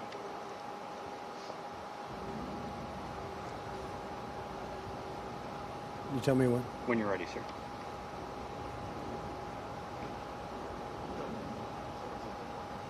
Who's behind me? He's gone around. We're all clear now. I know your pain. I know you're hurt. We had a election. Let me see. I know your pain. I know you're hurt. We had an election that was stolen from us. It was a landslide election, and everyone knows it, especially the other side. But you have to go home now. We have to have peace. We have to have law and order. We have to respect our great people in law and order. We don't want anybody hurt. It's a very tough period of time. There's never been a time like this where such a thing happened, where they could take it away from all of us, from me, from you, from our country. This was a fraudulent election, but we can't play into the hands of these people. We have to have peace. So go home. We love you. You're very special. You've seen what happens. You see the way others are treated that are so bad and so evil. I know how you feel. But go home and go home in peace. When I got there, basically the president just had finished filming the video, and I think he was basically retiring for the day. Was there any discussion about the president releasing a second video that day? Not that I recall. When he finished his video, I think everyone was like, day's over. People were pretty drained. Were pretty what? Drained. But we say day over, I mean, there were still people in the Capitol at that point, weren't there? There were people in the Capitol, but I believe by this stage, law enforcement, and I'd have to go back and look, but I believe law enforcement was either there or moving in or going to take charge. I just say people were emotionally drained by the time that videotape was done. Emotionally drained? At the White House? Here's what was happening at the same time at the Capitol. We warned the audience that this clip also contains strong language and violence. Hey, keep pushing, don't lose the momentum.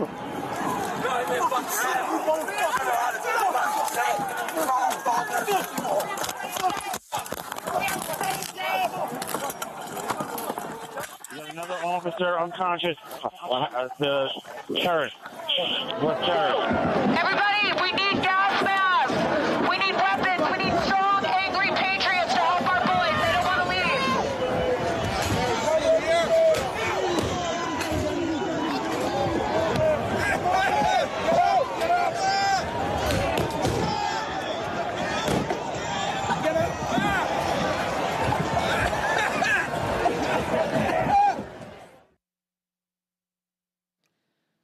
While President Trump refused to even lift another finger to help, other leaders honored their oaths and acted to clear the Capitol and resume the joint session. For instance, here are never-before-seen photos and video of congressional leaders in action during the attack. The video is a portion of a call they had at approximately 4:45 with Acting Secretary of Defense, Chris Miller. We're not going to let these people keep us from finishing our business. So we need you to get the building cleared, give us the okay so we can go back in session and finish up the people's business as soon as possible. Mr. Secretary and Senator Schumer, some people here in the Capitol Police believe it would take us several days to secure the building. Do you agree with that analysis? I'm not on the ground, but I do not agree with that analysis. So what is the earliest that we could safely resume our proceedings in the Senate and House chambers? The earliest we could safely resume? Here's my assessment, but I prefer to be on the ground, which I personally would prefer to be right now, but I need to be here. I would say, best case, we're looking at 4 to 5 hours. The Vice President also worked the phones from his own secure evacuation location, including conversations with Acting Secretary of Defense, Miller, and other military leaders, well past President Trump's 417 video. Let's look at some never-before-seen photographs of the Vice President during this critical time, and hear about the Vice President's conversation with military leaders to secure the Capitol and ensure everyone was safe. Vice President Pence, there were 2 or 3 calls with Vice President Pence. He was very animated, and he issued very explicit, very direct, unambiguous orders. There was no question about that, and he was, and I can get you the exact quotes, I guess, from some of our records somewhere. But he was very animated, very direct, very firm, and to Secretary Milley, get the military down here, get the Guard down here, put down this situation, etc. As you heard earlier in the hearing, the President did not call the Vice President or anyone in the military, federal law enforcement, or DC government, not a single person. But General Milley did hear from Mark Meadows. The contrast between that call and his calls with Vice President Pence tell you everything you need to know about President Trump's dereliction of duty. Let's listen. He said, this is from memory, he said, we have to kill the narrative that the Vice President is making all the decisions. We need to establish the narrative that, that the President is still in charge and that things are steady or stable or what's that thing. I immediately interpreted that as politics, politics, politics. Red flag for me personally, no action, but I remember it distinctly. I don't do political narratives. So while President Trump and his advisors were drained, other leaders upheld their oaths to do the right thing. Maybe it was exhausting to get the president to put out that video, but think about the law enforcement officers who were attacked by the mob that day. And President Trump had summoned them himself to Washington. And what about President Trump? He watched TV, tweeted, called senators to try to delay the count of electoral votes, called Rudy Giuliani, and argued with his staff who were insisting that he should call off the attack. Ms. Matthews, what was your reaction to President Trump's message to the mob at 417? I was struck by the fact that he chose to begin the video by pushing the lie that there was a stolen election. And As the video went on, I felt a small sense of relief because he finally told these people to go home. But that was immediately followed up by him saying, "We love you, you're very special." And that was disturbing to me because he didn't distinguish between those that peacefully attended his speech earlier that day and those that we watched cause violence at the Capitol. Instead, he told the people who we had just watched storm our nation's Capitol with the intent on overthrowing our democracy, violently attack police officers, and chant heinous things like "Hang Mike Pence, we love you, you're very special." And as a spokesperson for him, I knew that I would be asked to defend that. And to me, his refusal to act and call off the mob that day and his refusal to condemn the violence was indefensible. And so I knew that I would be resigning that evening. And so I finished out the workday, went home and called my loved ones to tell them of my decision, and resigned that evening. Thank you. Indefensible. Let's hear what some of your colleagues in the press office told us about their reaction to this same 417 message. I felt like it was the absolute bare minimum of what could have been said at that point for something on camera. What else do you think should have been said?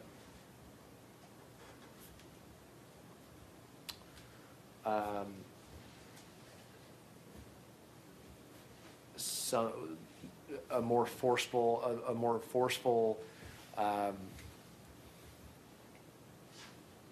dismissal of the violence, a more forceful command to go home, a more forceful respect for law enforcement, even a comparison to the respect that we have given law enforcement as it relates to what was done to them in the prior summer. And I thought it was important that an acknowledgement be given to the U.S. Capitol building itself, what it's a symbol of, what it means, not only to the people that work there, but to the American people generally, and the work of Congress that by law needed to be conducted that day.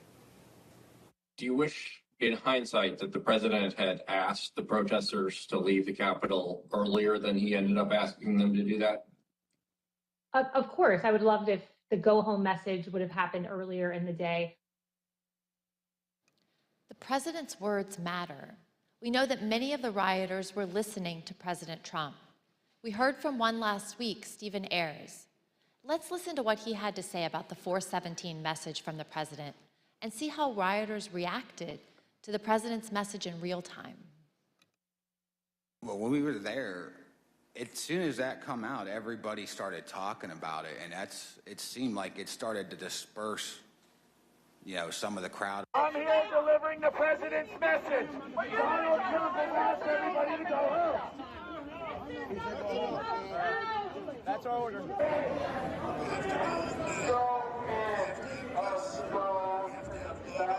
says go home.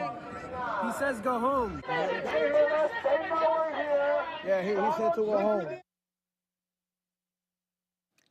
But just as Mr. Ayers said, police were still fending off the last throes of the brutal assault. I yield to the gentleman from Illinois. While everyone else was working to get Congress back in session, what did President Trump do? At 6:01, just 1 minute after the citywide curfew went into effect, he posted his last tweet of the day. After officers engaged in multiple hours of hand-to-hand combat, with over 100 of them sustaining injuries, President Trump tweeted at 6:01 and justified the violence as a natural response to the election. He said, quote, "These are the things and events that happen when a sacred landslide victory is so unceremoniously, viciously stripped away from great patriots who have been badly, unfairly treated for so long. Go home with love and peace. Remember this day forever." He called the mob great patriots. He told people to remember the day forever. He showed absolutely no remorse. A few minutes later, at 6:27, the president left the dining room and he went up to the White House residence for the night. On the screen is the last photograph of the president that night as he went into the residence. As he was gathering his things in the dining room to leave, President Trump reflected on the day's events with a White House employee. This was the same employee who had met President Trump in the Oval Office after he returned from the ellipse. President Trump said nothing to the employee about the attack. He said only, quote, "Mike Pence let me down." Ms. Matthews, what was your reaction to President Trump's 6:01 tweet? At that point, I had already made the decision to resign, and this tweet just further cemented my decision. I thought that January 6, 2021 was one of the darkest days in our nation's history, and President Trump was treating it as a celebratory occasion with that tweet. And so it just further cemented my decision to resign. Others agreed with your assessment of that tweet. Let's look at what they had to say. Who asked you about this tweet before it was sent? The president. Tell us about that conversation, everything that you said and he said, to the best of your recollection.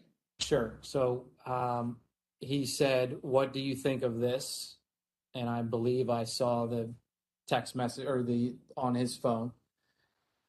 And I remember saying to him, the wording on the first sentence, I guess it's one long sentence, but the wording on the first sentence would lead some to believe that potentially he had something to do with the events that happened at the Capitol. What did he say? I don't recall him saying anything in response to that. I believe that was the end of the conversation. Did he change anything in light of your comments? No, sir, he did not. And what about this made you think that someone might perceive the president having a role in the violence at the Capitol? It was my interpretation of the words. I mean, I'm not I don't write speeches or anything, but the phrase, "these are the things that happened," to me sounded as if culpability was associated with it, to me. I don't think it's a patriotic act to attack the Capitol, but I have no idea how to characterize the people other than they trespassed, destroyed property, and assaulted the U.S. Capitol. I think calling them patriots is, let's say, a stretch, to say the least. Is that all it is, a stretch, or just flatly wrong? I don't think it's a patriotic act to attack the U.S. Capitol. Would you call it unpatriotic? Criminal? Unpatriotic? Sure. What happened at the Capitol cannot be justified in any form or fashion. It was wrong and it was tragic, and it was a terrible day. It was a terrible day for this country. I thought it was inappropriate. Why? To my mind, it was a day that should be remembered in infamy. That wasn't the tenor of this tweet. Despite the violence of the day, the effort to delay the certification continued. That evening, Rudy Giuliani called several of President Trump's closest political allies in the hour before the joint session resumed. Representative Jim Jordan and Senators Marsha Blackburn, Tommy Tuberville, Bill Hagerty, Lindsey Graham, Josh Hawley, and Ted Cruz. We know why Mr. Giuliani was calling them, because at 7:02, he left a voicemail for Senator Tuberville, which later became public. Let's listen to just the start of it. Senator Tuberville, or I should say Coach Tuberville, this is Rudy Giuliani, President's lawyer. I'm calling you because I want to discuss with you how they're trying to rush this hearing and how we need you, our Republican friends, to try to just slow it down so we can get these legislatures to get more information to you. Mr. Giuliani did not even mention the attack on the Capitol. Instead, he was pushing on behalf of President Trump to get members of Congress to further delay the certification. Even though some members did proceed with objections, Vice President Pence and Congress stood firm and successfully concluded the joint session in the early morning hours of January 7th. Here are some of what members of the president's party said in the days and weeks after the attack.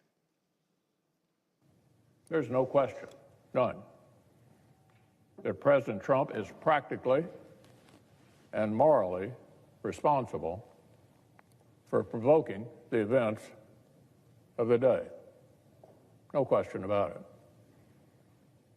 The people who stormed this building believed they were acting on the wishes and instructions of their president.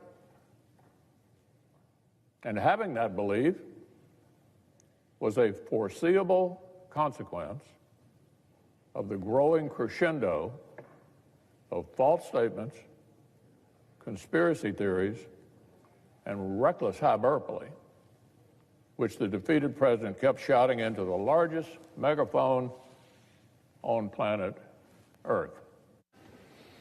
The violence, destruction, and chaos we saw earlier was unacceptable, undemocratic, and un-American. It was the saddest day I've ever had as serving as a member of this institution. Madam Speaker, today the People's House was attacked, which is an attack on the Republic itself. There is no excuse for it.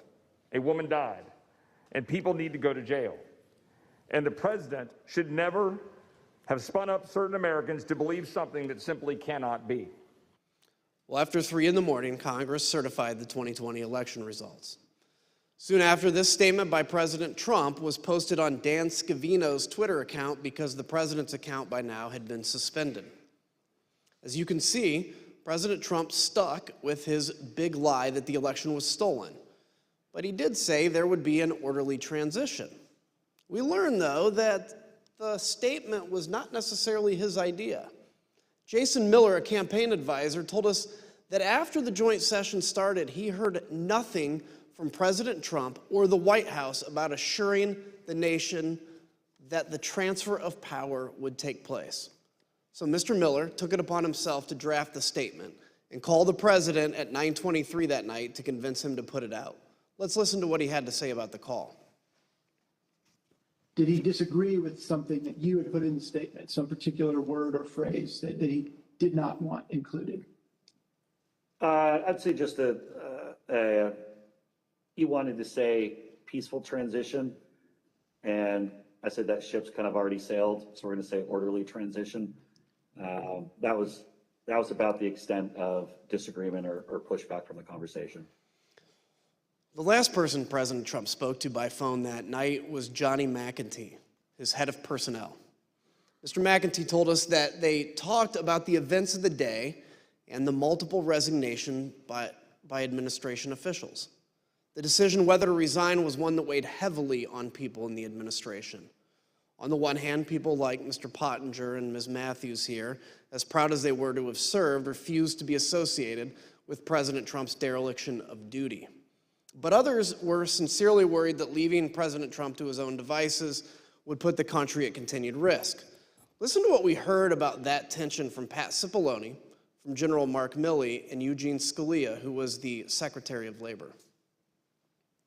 And then after that, some people were resigning, obviously, over January 6th. We know who they were. Did I consider it? Yes. Did I do it? No. Concerned about is if people in the counsel's office left, who would replace me?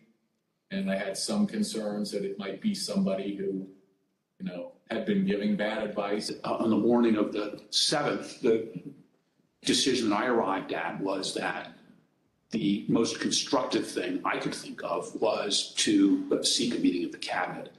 I thought that trying to work within the administration to steady the ship was likely to have greater value than simply resigning, after which point I would have been powerless to really affect things with the administration.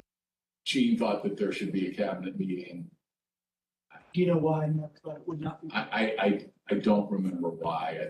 I think it probably had something to do with Mark's view of how the president might react and that he, but things like that. Now, there was a couple of the calls where, Meadows and or Pompeo, but more Meadows, how's the president doing? Like Pompeo might say, how's the president doing? And Meadows would say, well, he's in a really dark place. Like here's one, for example, on the 7th of January. So this is day after, right? POTUS is very emotional and in a bad place. Meadows. As you heard, Secretary Scalia wanted President Trump to convene a cabinet meeting. He put his request in a memo to the president, and here's what it said. You can see that Secretary Scalia recommended that the president, quote, no longer publicly question the election results. After Wednesday, no one can deny this is harmful. Secretary Scalia also highlighted the importance of the public knowing the president would invoke his cabinet in decision-making and not, quote, certain private individuals. Though Secretary Scalia did not say it, he was referring to Rudy Giuliani and the rest of the so-called clown car working with President Trump to try to overturn the election. Secretary Scalia understood that the president needed to do more to reassure the public about the last few weeks of the Trump administration. Mr. Pottinger, when you made the decision to resign, did you walk out of the White House immediately? No, I wanted to first talk to my immediate boss, that was the National Security Advisor, Robert O'Brien. Robert O'Brien was traveling on the 6th. I reached him at about 4:30 p.m. And told him that I was submitting my resignation. He accepted the resignation, but he also asked whether I could stay until he could get back to the White House. And I agreed to that. We both wanted to make sure that I was leaving in a responsible way. We still have foreign adversaries to worry about, hackers, terrorists, nation states. I did not want to leave my chair empty, given that I was the top national security staffer in the White House. So I ended up staying at my desk through the night.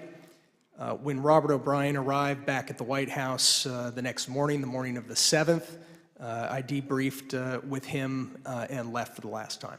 So you and I both share a passion for national security of our country.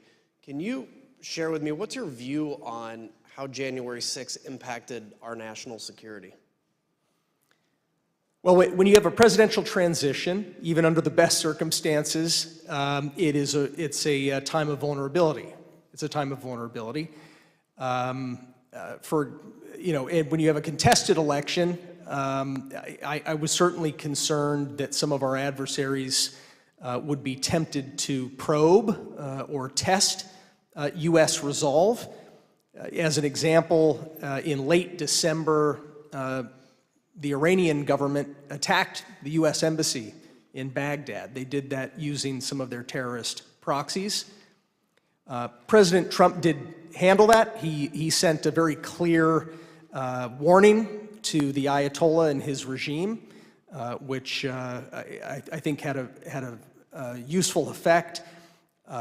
I think that we would have handled other threats of that nature, and luckily no other threats materialized before the inauguration on the 20th.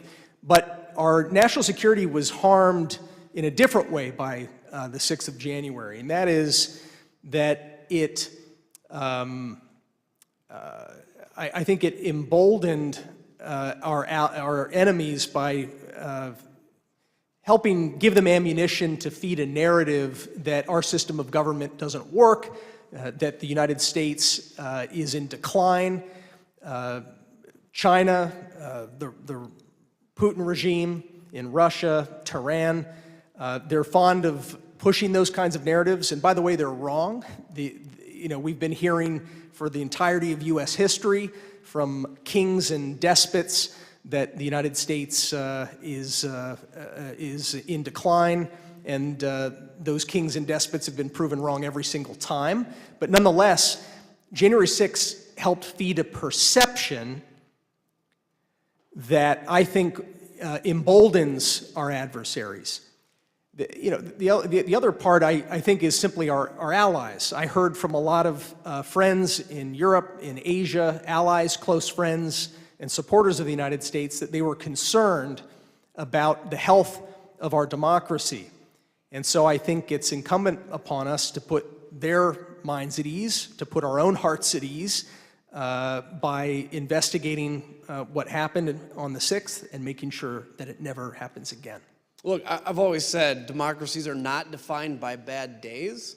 They're defined by how they recover from those bad days. And that's what we're doing here, is to bring accountability to that so we can actually come back even stronger than when we went into January 6th. Ms. Matthews, as you left the White House for the last time that night, January 6th, what did you think Americans needed to hear from President Trump? I think that the American people needed to hear and see him publicly commit to a peaceful or at least orderly transition of power. In the aftermath of the Capitol attack, it wasn't just enough for us to ask him to condemn the violence. He needed to agree that he would peacefully transfer power over to the incoming administration, because that's one of our fundamentals and what it means to live in a democracy. And so that evening when I resigned, the resignation statement that I drafted, I referenced this and I said our nation needs a peaceful transfer of power, in hopes that it would put some sort of public pressure on the White House and President Trump to publicly agree to an orderly transition. Thank you. I yield to my friend from Virginia. Thank you, Mr. Kinzinger. The staff who remained at the White House on the morning of January 7th knew the president needed to address the nation again, and they had a speech prepared for him that morning, but he refused for hours to give it. As you heard Cassidy Hushin testify previously, President Trump finally agreed to record an address to the nation later that evening, the evening of January 7th, because of concerns he might be removed from power under the 25th Amendment or by impeachment. We know these threats were real. Sean Hannity said so himself in a text message that day to Press Secretary Kayleigh McEnany. He wrote, "No more stolen election talk. Yes, impeachment and 25th Amendment are real." We obtained the never-before-seen raw footage of the president recording his address to the nation that day on January 7th, more than 24 hours after the last time he had addressed the nation from the Rose Garden. Let's take a look. Whenever you're ready, sir.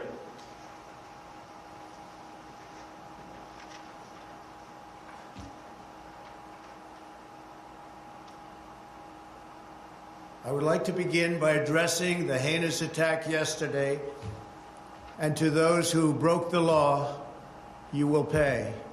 You do not represent our movement, you do not represent our country, and if you broke the law, you can't say that. I already said you will pay. The demonstrators who infiltrated the Capitol have defied the seat of justice. It's defiled, right? See, I can't see it very well. Okay, I'll do this. I'm going to do this. Let's go. But this election is now over. Congress has certified the results. I don't want to say the election's over. I just want to say Congress has certified the results without saying the election's over, okay? But Congress is certified. Now Congress is Yeah, certified. right. Now Congress I didn't say over, so let me see. Go to the paragraph before.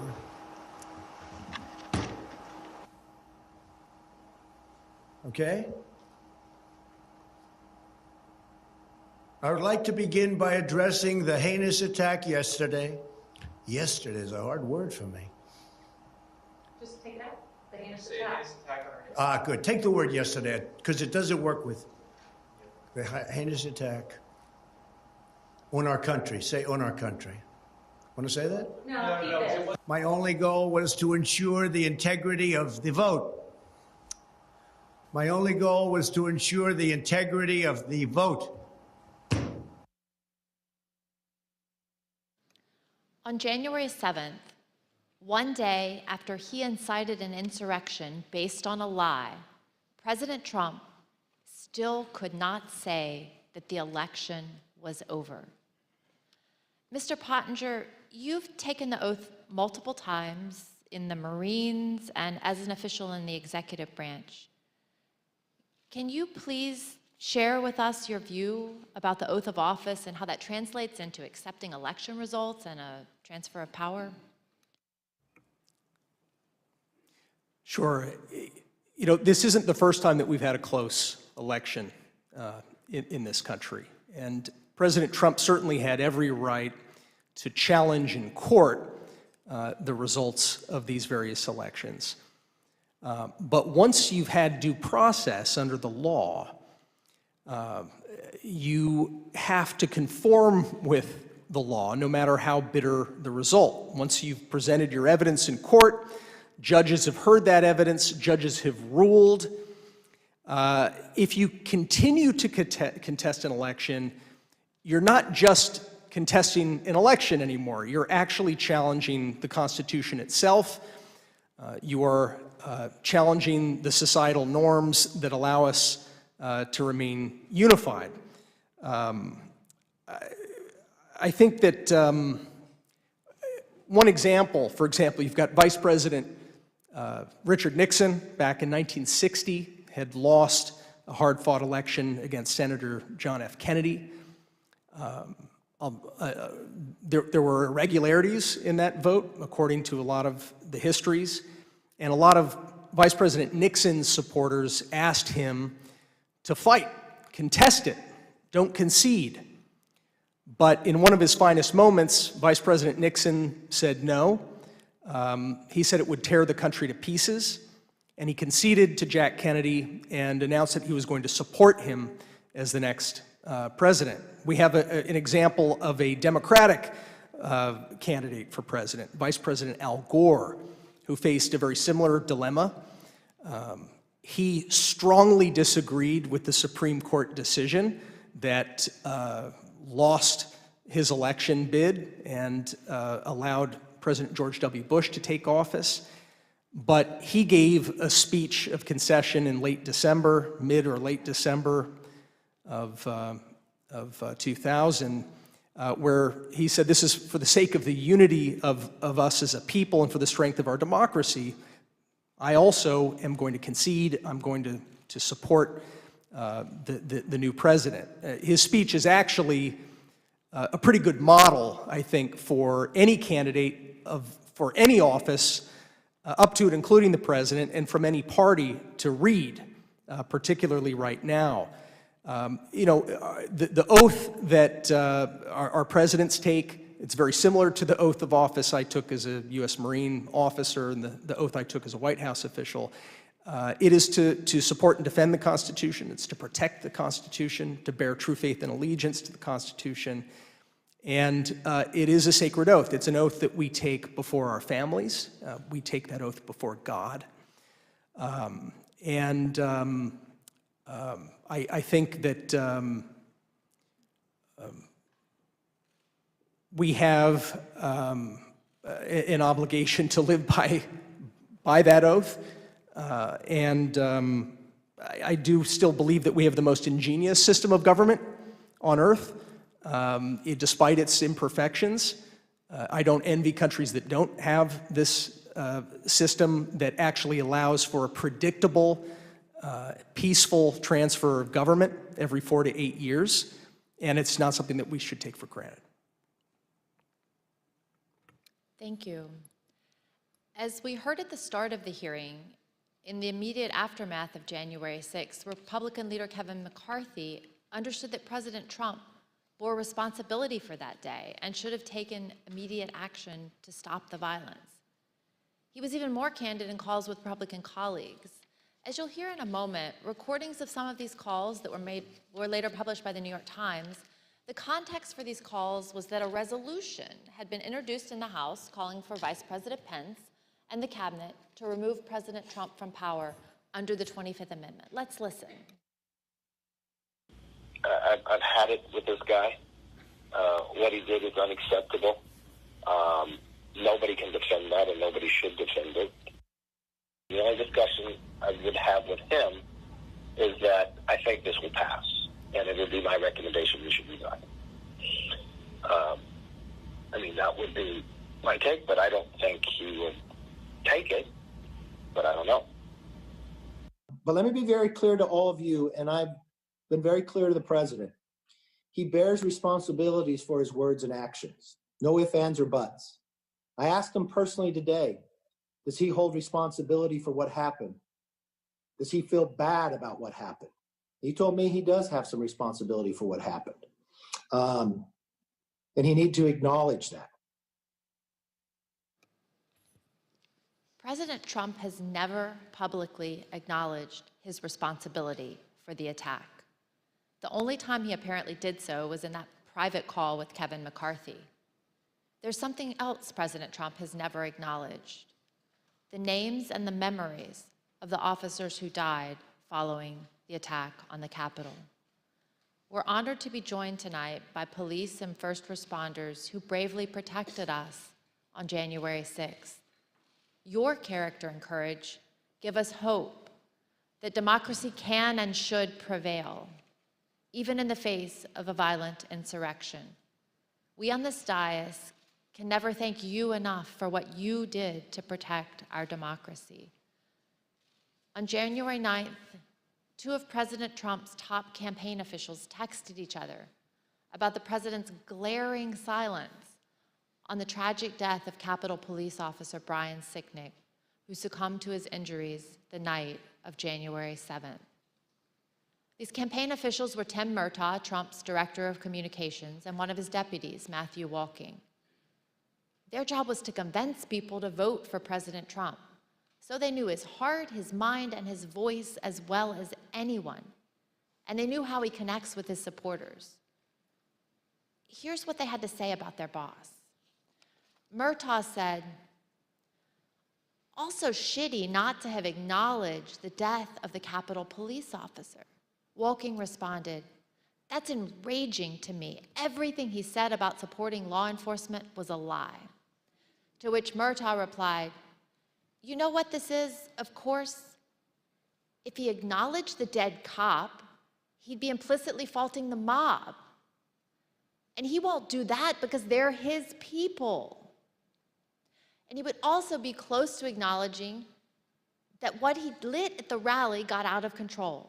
No way he acknowledges something that could ultimately be called his fault. No way." President Trump did not then and does not now have the character or courage to say to the American people what his own people know to be true. He is responsible for the attack on the Capitol on January 6th. Thank you, and I yield to the gentleman from Illinois. Thank you, Ms. Loria. Tonight's testimony and evidence is as sobering as it is straightforward. Within minutes of stepping off the ellipse stage, Donald Trump knew about the violent attack on the Capitol. From the comfort of his dining room, he watched on TV as the attack escalated. He sent tweets that inflamed and expressed support for the desire of some to literally kill Vice President Mike Pence. For 3 hours, he refused to call off the attack. Donald Trump refused to take the urgent advice he received that day. Not from his political opponents or from the liberal media, but from his own family, his own friends, his own staff, and his own advisors. In the midst of an attack, when there was no time for politics, the people closest to Trump told him the truth. It was his supporters attacking the Capitol, and he alone could get through to them. So they pled for him to act, to place his country above himself. Still, he refused to lead and to meet the moment to honor his oath. It was only once the vice president and the members of Congress were in secure locations and the officers defending the Capitol began to turn the tide that then President Trump engaged in the political theater of telling the mob to go home. And even then, he told them all they were special and that he loved them. Whatever your politics, whatever you think about the outcome of the election, we as Americans must all agree on this. Donald Trump's conduct on January 6th was a supreme violation of his oath of office and a complete dereliction of his duty to our nation. It is a stain on our history. It is a dishonor to all those who have sacrificed and died in service of our democracy. When we present our full findings, we will recommend changes to laws and policies to guard against another January 6th. The reason that's imperative is that the forces Donald Trump ignited that day have not gone away. The militant, intolerant ideologies, the militias, the alienation and the disaffection, the weird fantasies and disinformation. They're all still out there, ready to go. That's the elephant in the room. But if January 6th has reminded us of anything, I pray it has reminded us of this. Laws are just words on paper. They mean nothing without public servants dedicated to the rule of law and who are held accountable by a public that believes oaths matter more than party tribalism or the cheap thrill of scoring political points. We, the people, must demand more of our politicians and ourselves. Oaths matter. Character matters. Truth matters. If we do not renew our faith and commitment to these principles, this great experiment of ours, our shining beacon on a hill, will not endure. I yield to the gentlewoman from Virginia. Thank you, Mr. Kinzinger. Throughout our hearings, we've provided many facts and painted a vivid picture of the events of January 6th. The violence, the human toll, both emotional and physical, including the tragic loss of life. The threats to our Constitution, the rule of law, and the danger to this nation, a nation we all love as Americans. In tonight's hearing, we've gone into great detail about the events inside the White House on January 6th. We've described how the President of the United States, who was bound by oath to the Constitution and by duty to ensure the laws are faithfully executed, took no action when the cornerstone of our democracy, a peaceful transition of power, was under attack. But it's more than that. Donald Trump summoned a violent mob and promised to lead that mob to the Capitol to compel those he thought would cave to that kind of pressure. And when he was thwarted in his effort to lead the armed uprising, he instigated the attackers to target the vice president with violence, a man who just wanted to do his constitutional duty. So in the end, this is not, as it may appear, a story of inaction in a time of crisis, but instead it was the final action of Donald Trump's own plan to assert the will of the American people and remain in power. Not until it was clear that his effort to violently disrupt or delay the counting of the election results had failed did he send a message to his supporters in which he commiserated with their pain, and he told them affectionately to go home.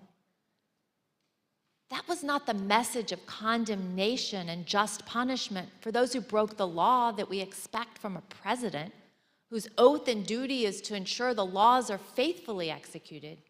But instead, it was his newest version of stand back and stand by. To me, this is personal. I first swore an oath to support and defend the Constitution against enemies foreign and domestic when I entered the U.S. Naval Academy at age 17. I spent 2 decades on ships at sea, defending our nation from known and identifiable foreign enemies who sought to do us harm. I never imagined that that enemy would come from within. I was not as prescient as Abraham Lincoln, who 23 years before the Civil War said, "If destruction be our lot, we must ourselves be its author and its finisher." Donald Trump was the author, and we the people, for ourselves and our posterity, should not let Donald Trump be the finisher. Thank you, and I yield to the Vice Chair. Thank you very much, Mrs. Luria. I want to thank our witnesses for joining us today. The members of the Select Committee may have additional questions for today's witnesses, and we ask that you respond expeditiously in writing to those questions. Without objection, members will be permitted 10 business days to submit statements for the record, including opening remarks and additional questions from our witnesses. I'd now like to turn things to Chairman Thompson for a few closing words. The members of the committee, and I appreciate and thank all persons who've come forward voluntarily to provide information to help protect our democracy. And our work continues. As we've made clear throughout these hearings, our investigation is going forward. We continue to receive new information every day. We are pursuing many additional witnesses for testimony. We will reconvene in September to continue laying out our findings to the American people and pushing for accountability. In the first hearing of this series, I asked the American people to consider the facts and judge for themselves. The facts are clear and unambiguous. I thank the American people for their attention over the past several weeks. I wish you all a pleasant evening. And let me again thank our witnesses today. We've seen bravery and honor in these hearings, and Ms. Matthews and Mr. Pottinger, both of you will be remembered for that, as will Cassidy Hutchinson. She sat here alone, took the oath, and testified before millions of Americans. She knew all along that she would be attacked by President Trump and by the 50, 60, and 70-year-old men who hide themselves behind executive privilege. But like our witnesses today, she has courage, and she did it anyway. Cassidy, Sarah, and our other witnesses, including Officer Caroline Edwards, Shay Moss, and her mother, Ruby Freeman, are an inspiration to American women and to American girls. We owe a debt to all of those who have and will appear here. And that brings me to another point. This committee has shown you the testimony of dozens of Republican witnesses, those who served President Trump loyally for years. The case against Donald Trump in these hearings is not made by witnesses who were his political enemies. It is instead a series of confessions by Donald Trump's own appointees, his own friends, his own campaign officials, people who worked for him for years, and his own family. They have come forward and they have told the American people the truth. And for those of you who seem to think the evidence would be different if Republican leader McCarthy had not withdrawn his nominees from this committee, let me ask you this. Do you really think Bill Barr is such a delicate flower that he would wilt under cross-examination? Pat Cipollone, Eric Hirschman, Jeff Rosen, Richard Donahue, of course they aren't. None of our witnesses are. At one point in 2016, when he was first running for office, Donald Trump said this: "I could stand in the middle of Fifth Avenue and shoot somebody, and I wouldn't lose any voters." That quote came to mind last week when audio from Trump advisor Steve Bannon surfaced from October 31st, 2020, just a few days before the presidential election. Let's listen. And what Trump's going to do is just declare victory, right? He's going to declare victory. But that doesn't mean he's the winner. He's just going to say he's the winner. The Democrats, more of our people vote early that count.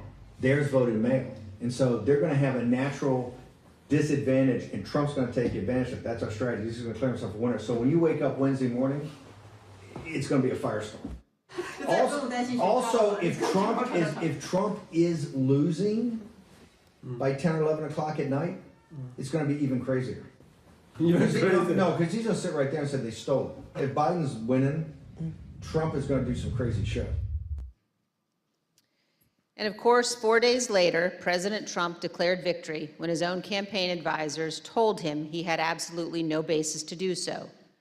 What the new Steve Bannon audio demonstrates is that Donald Trump's plan to falsely claim victory in 2020, no matter what the facts actually were, was premeditated. Perhaps worse, Donald Trump believed he could convince his voters to buy it, whether he had any actual evidence of fraud or not. And this same thing continued to occur from Election Day onward until January 6th. Donald Trump was confident that he could convince his supporters the election was stolen, no matter how many lawsuits he lost, and he lost scores of them. He was told over and over again in immense detail that the election was not stolen. There was no evidence of widespread fraud. It didn't matter. Donald Trump was confident he could persuade his supporters to believe whatever he said, no matter how outlandish, and ultimately that they could be summoned to Washington to help him remain president for another term. As we showed you last week, even President Trump's legal team, led by Rudy Giuliani, knew they had no actual evidence to demonstrate the election was stolen. Again, it didn't matter. Here's the worst part. Donald Trump knows that millions of Americans who supported him would stand up and defend our nation were it threatened. They would put their lives and their freedom at stake to protect her. And he is preying on their patriotism. He is preying on their sense of justice. And on January 6th, Donald Trump turned their love of country into a weapon against our Capitol and our Constitution.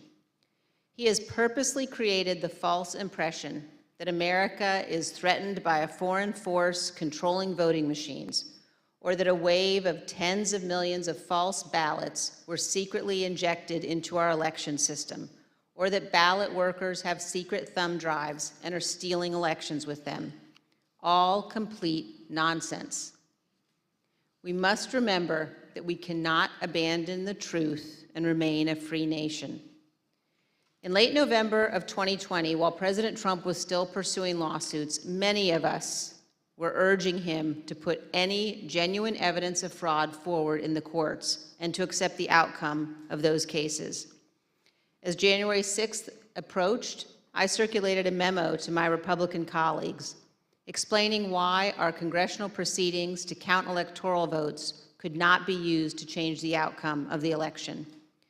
But what I did not know at the time was that President Trump's own advisors, also Republicans, also conservatives, including his White House counsel, his Justice Department, his campaign officials, they were all telling him almost exactly the same thing I was telling my colleagues. There was no evidence of fraud or irregularities sufficient to change the election outcome. Our courts had ruled. It was over. Now we know that it didn't matter what any of us said, because Donald Trump wasn't looking for the right answer legally or the right answer factually. He was looking for a way to remain in office. Let's put that aside for a moment and focus just on what we saw today. In our hearing tonight, you saw an American president faced with a stark and unmistakable choice between right and wrong. There was no ambiguity, no nuance.